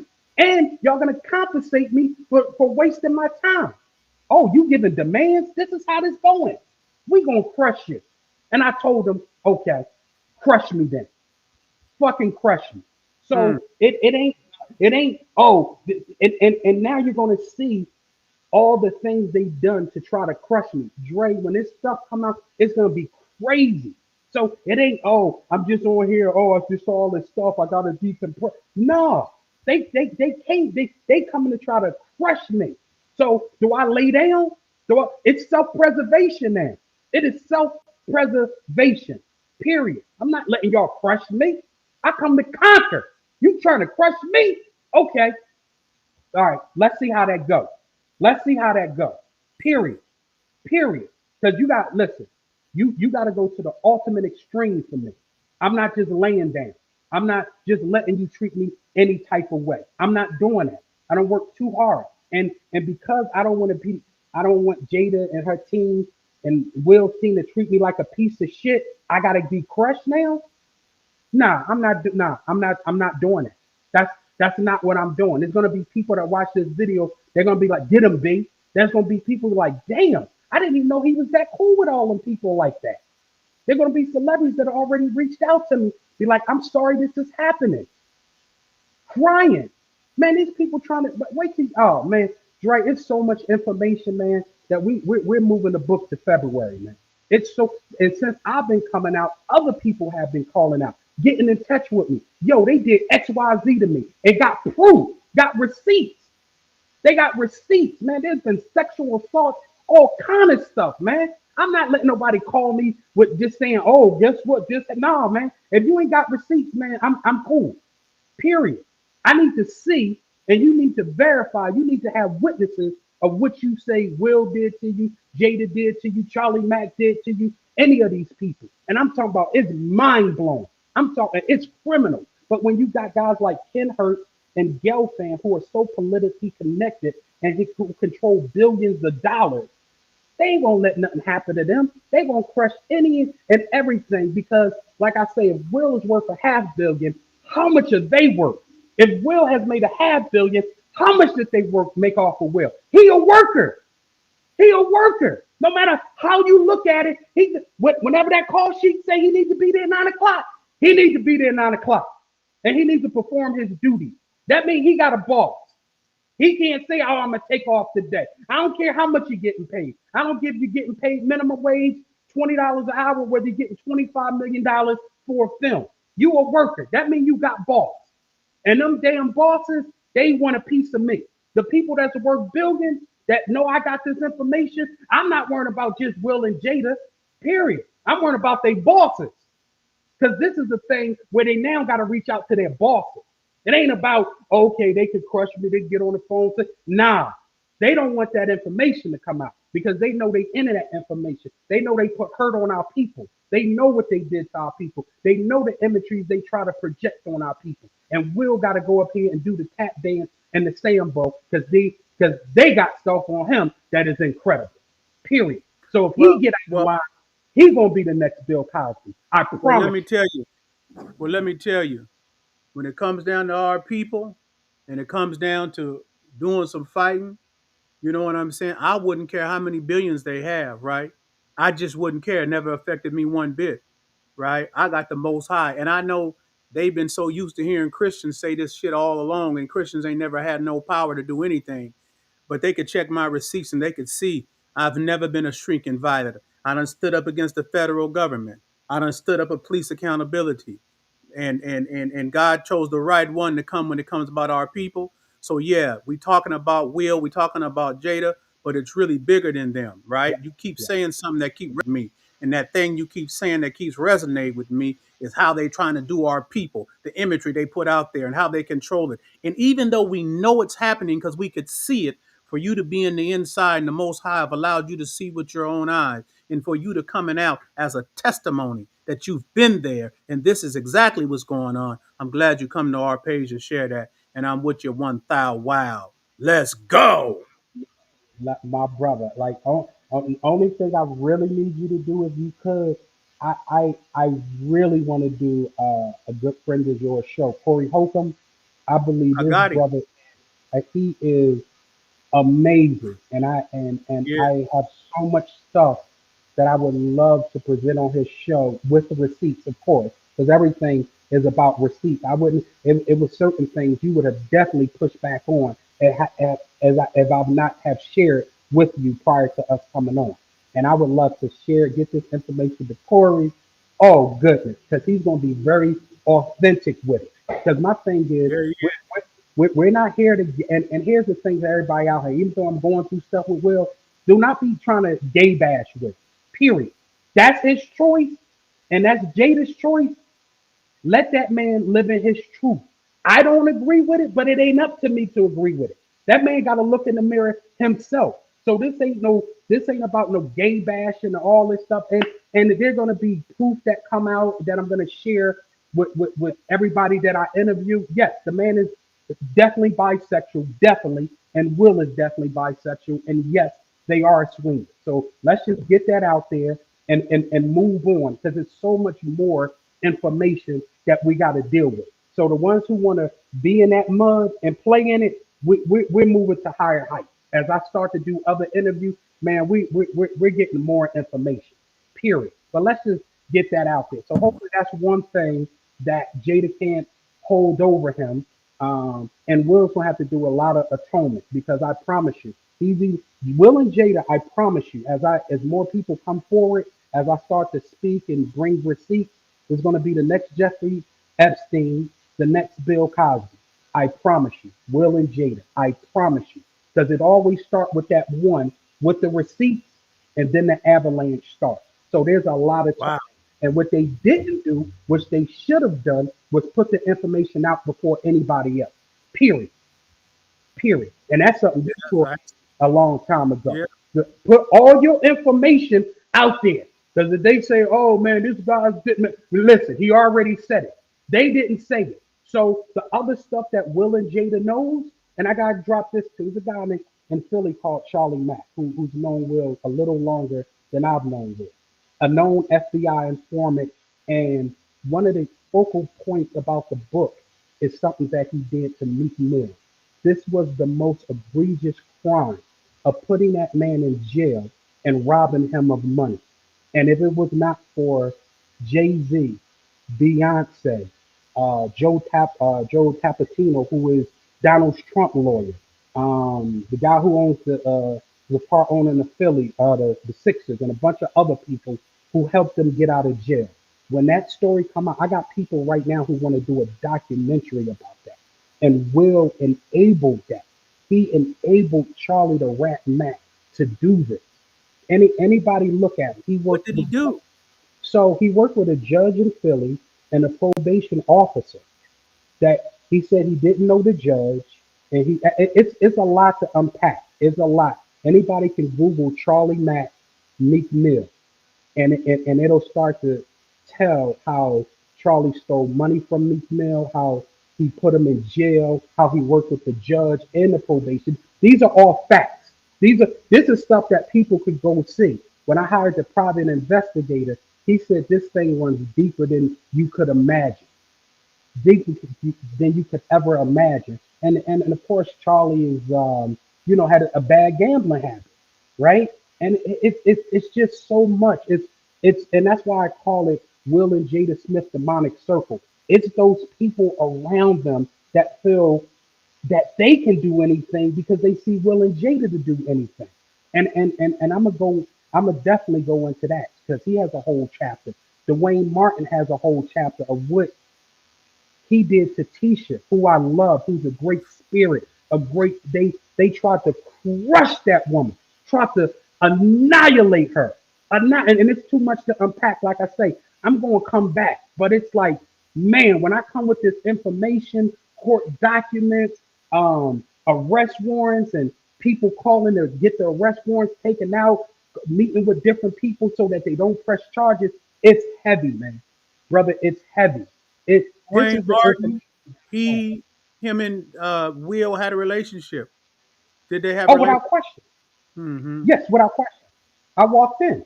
Question. And I'm gonna tell you what was said, what they try to get me to sign. Oh, that's what I'm saying. It's so much You walked in information. on them I walked in on them, bro. having On the sex set, oh yeah, on the set of all of them.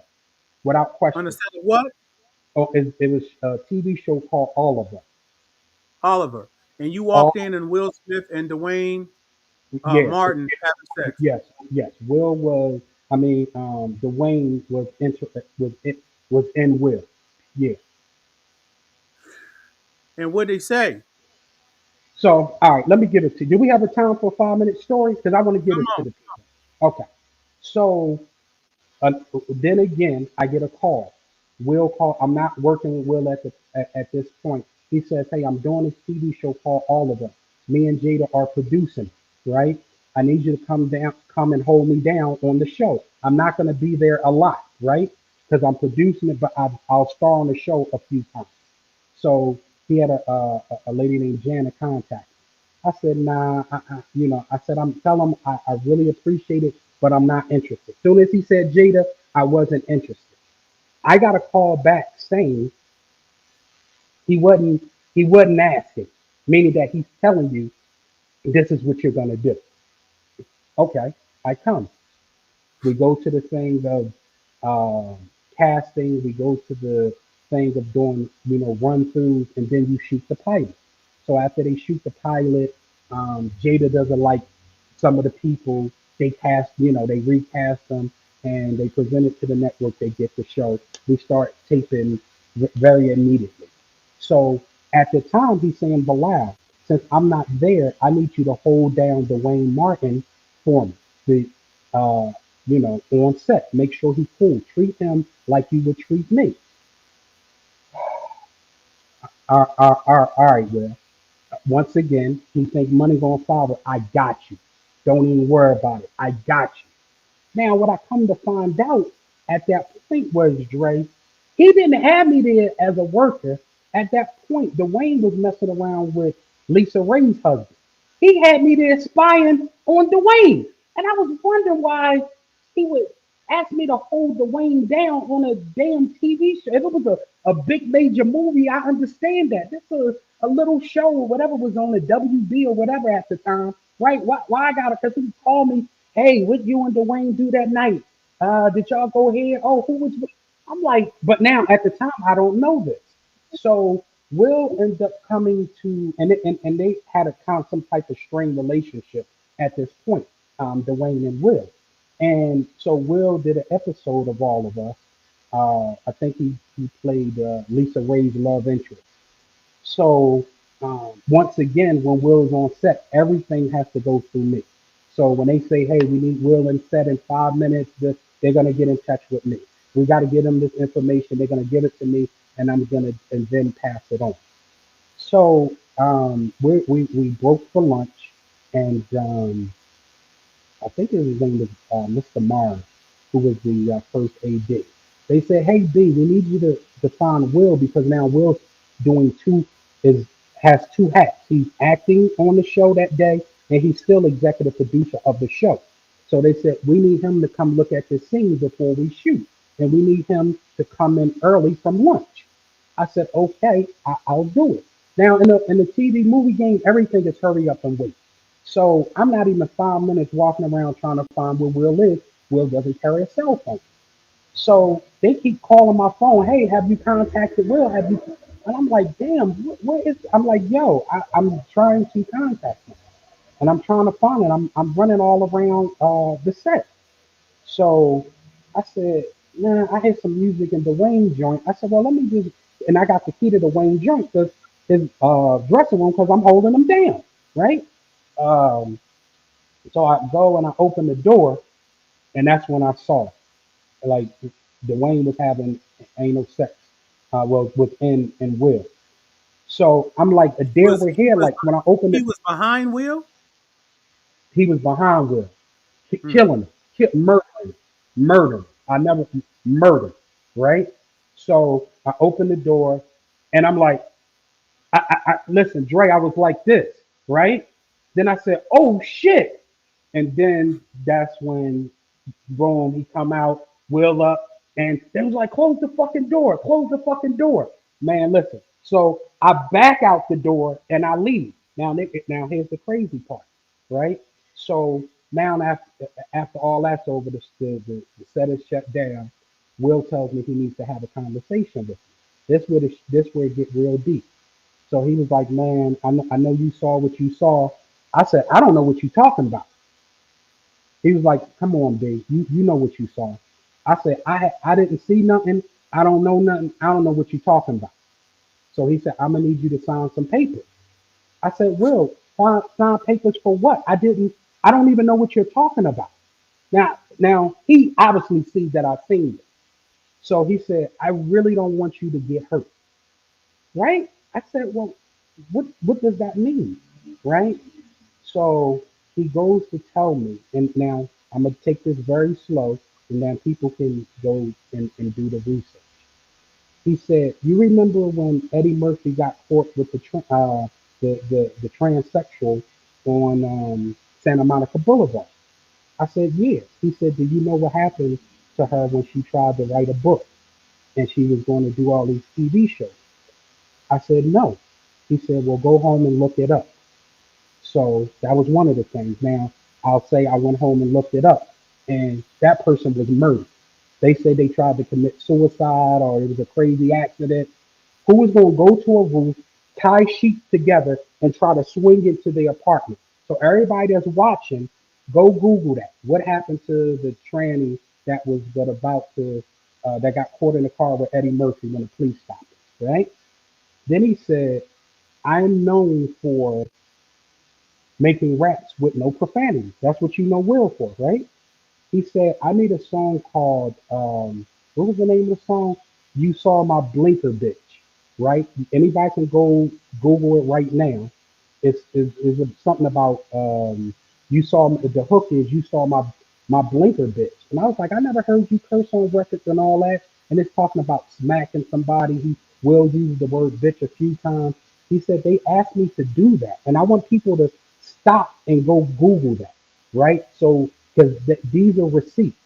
He said they told me to do that and that they would protect me from that. And I was like, that's crazy. So I go home and load, and behold, Will has a record. Um, you saw my blinker bitch, right? And I'll get the exact album it was on and everything, right? And you can put it in the description whenever you do this for playback, right? And I go home and I listen to it.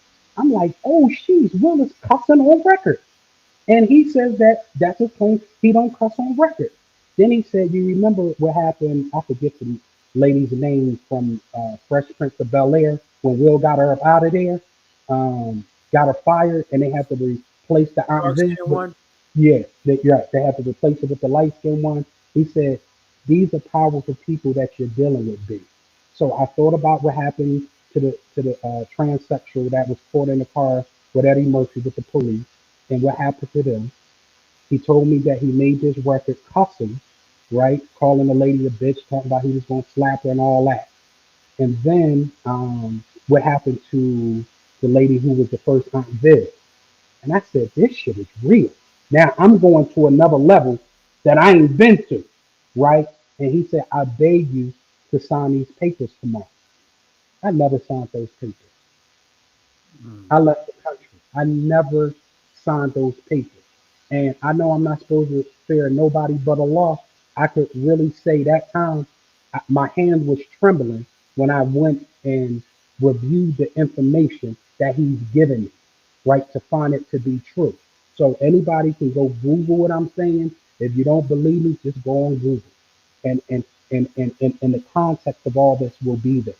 So I say that to say it's a whole different playing field. And when I got back and how we got back, that's how we got back connected. It was Jada. Jada was trying to get me into Scientology, and I'll leave it there. She was trying to do what? Get me to become a Scientologist, and Mm. I'll leave that there. Mm. That is how she brought me and Will back together. But they were trying to get me to become a Scientologist, and Mm. that's two chapters, not one but two. Because people was like, well, if all that happened, how did y'all get cool? Now that's a whole nother bigger plot. That's a Mm. whole oh listen, that's what I'm saying. This is 38 years of information, dude. I'm When you releasing sweating the like book? When you releasing the book? so. Here's the thing. Since I've come out and I've shown people the information that I've had, videos and court records, and other people are starting to come out now, right? And they're putting their information together because the book was done, Dre, and ready to go. The reason why Jada book was supposed to come out in 2024, right? And this was out there. When they heard that I was coming out with a book, they hurry up and put her book out. That's why you see it every day to try to drown me. I said, sheesh, I'm not putting my book out. I'm gonna get drowned. I'm gonna wait. Great thing I did wait. Because now that I'm doing these interviews and her book and her felt book is dying down, now I can come with my information. So Mm. we're gonna release it in February, and I'm just gonna keep doing the interviews that I want to do. I'm gonna keep doing interviews with people that I trust to show them this information. That wow, this guy got a lot of damn information. Like he got them. But once again, So, it's gonna be so, 50 so people in the room tomorrow. Go ahead. you're gonna be what? There's going to be about 50 people in the room when they see this video thinking about now it's crush time. How do we how do we crush him? This is what's going Sure. to happen. This is going to be a very because I've been in those meetings before. So my analysis of this situation now, after we've been on here for about 2 hours now, my Sheesh, analysis, yeah, my analysis is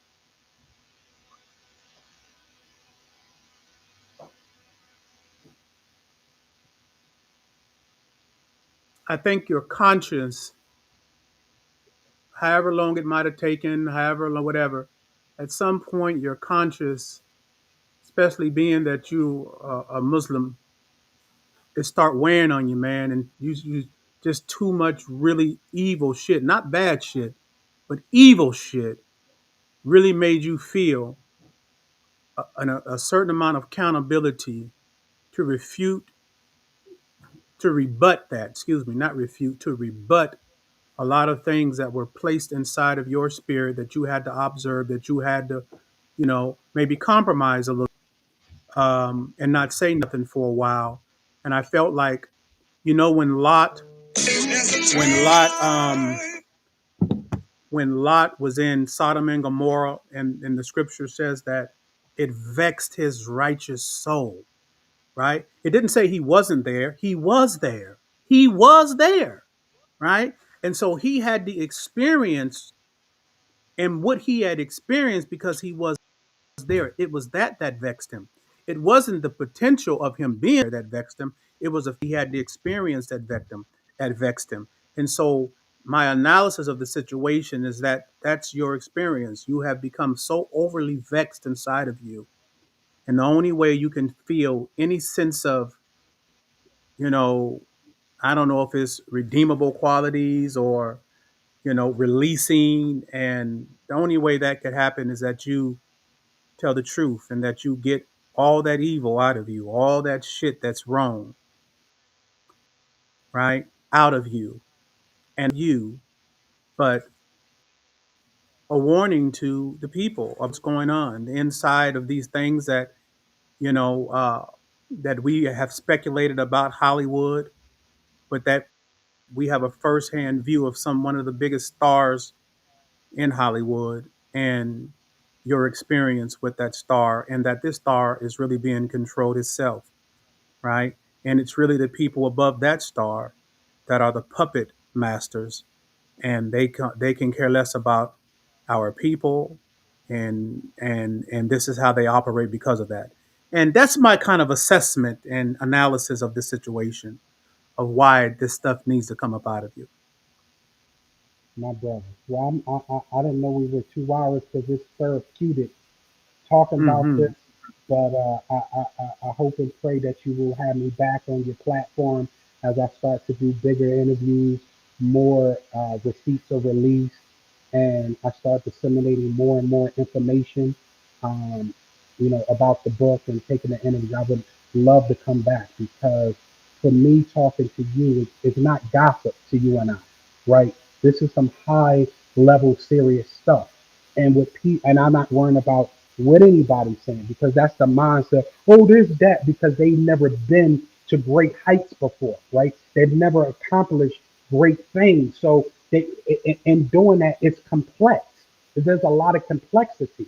So it's like I seen what you did with police accountability. I'm about to bug you. Like you're gonna be like, damn, be calling me. Yeah, I need that information. I'm now in a place that I've never been. I've never battled people above will. I've never done anything like that.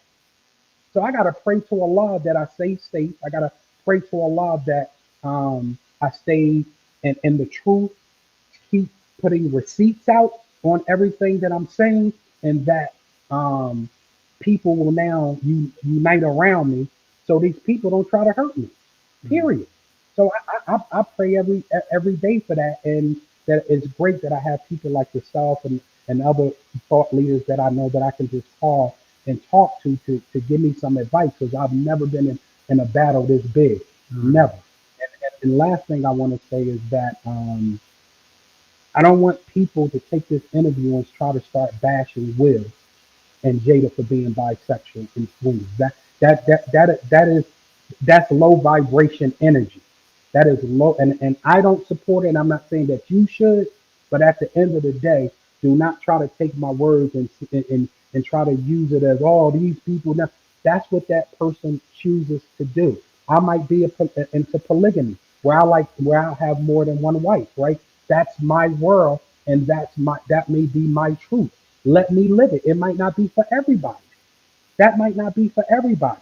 So you live your life, and one thing, and next thing I have to say, I think Will's gonna be by the time I finish this book, um, and have it out and start doing interviews, is that a lot of these, I think he's gonna, and I challenge Jada, Will, or Charlie Mack, and or Dwayne, anybody that I mentioned, that I will come wherever you are, any platform with my information if you want to challenge period. So that's Will, Jada, Charlie the Rat Mack, and Dwayne Martin, because those are the only people I mentioned thus far. I am willing to come on any platform if you want to refute anything that I said, and I will bring my receipts and I will show them some of the stuff that's also in the book that I shared with you prior, which is a whole bunch of stuff. So if y'all watching, because I know this tape is going to get to y'all, just let me know where and when, and I'll come on virtually, and we can have that dialogue. Bro, we're praying for you. We thank you for your courage. I thank you that, you know, that the lane that I most am promoting, uh, the lane that I'm most promoting, that your objective is there are people that are controlling people. We know this all over this world, and you've had a firsthand experience of that. And this information is necessary for you first to get all that shit up out of you, man, and to give you some freedom inside of you from all that ass shit that's going on in Hollywood, and we know it. And we appreciate your courage, really, man. And you got a platform here anytime you want to come and talk. And we're gonna sit and watch and wait and see what happens next. You know, stay here. Oh, I wanted to. We won't do it this time because we just organically allowed it to go the way that it was going to go. And next time we'll go on. We'll allow people to come on. But I want you to stay on. I'm going to end the chat and we'll talk after. Okay, my brother. Peace. Uh, Peace. Thank you again, peace. brother. Thank you. Peace.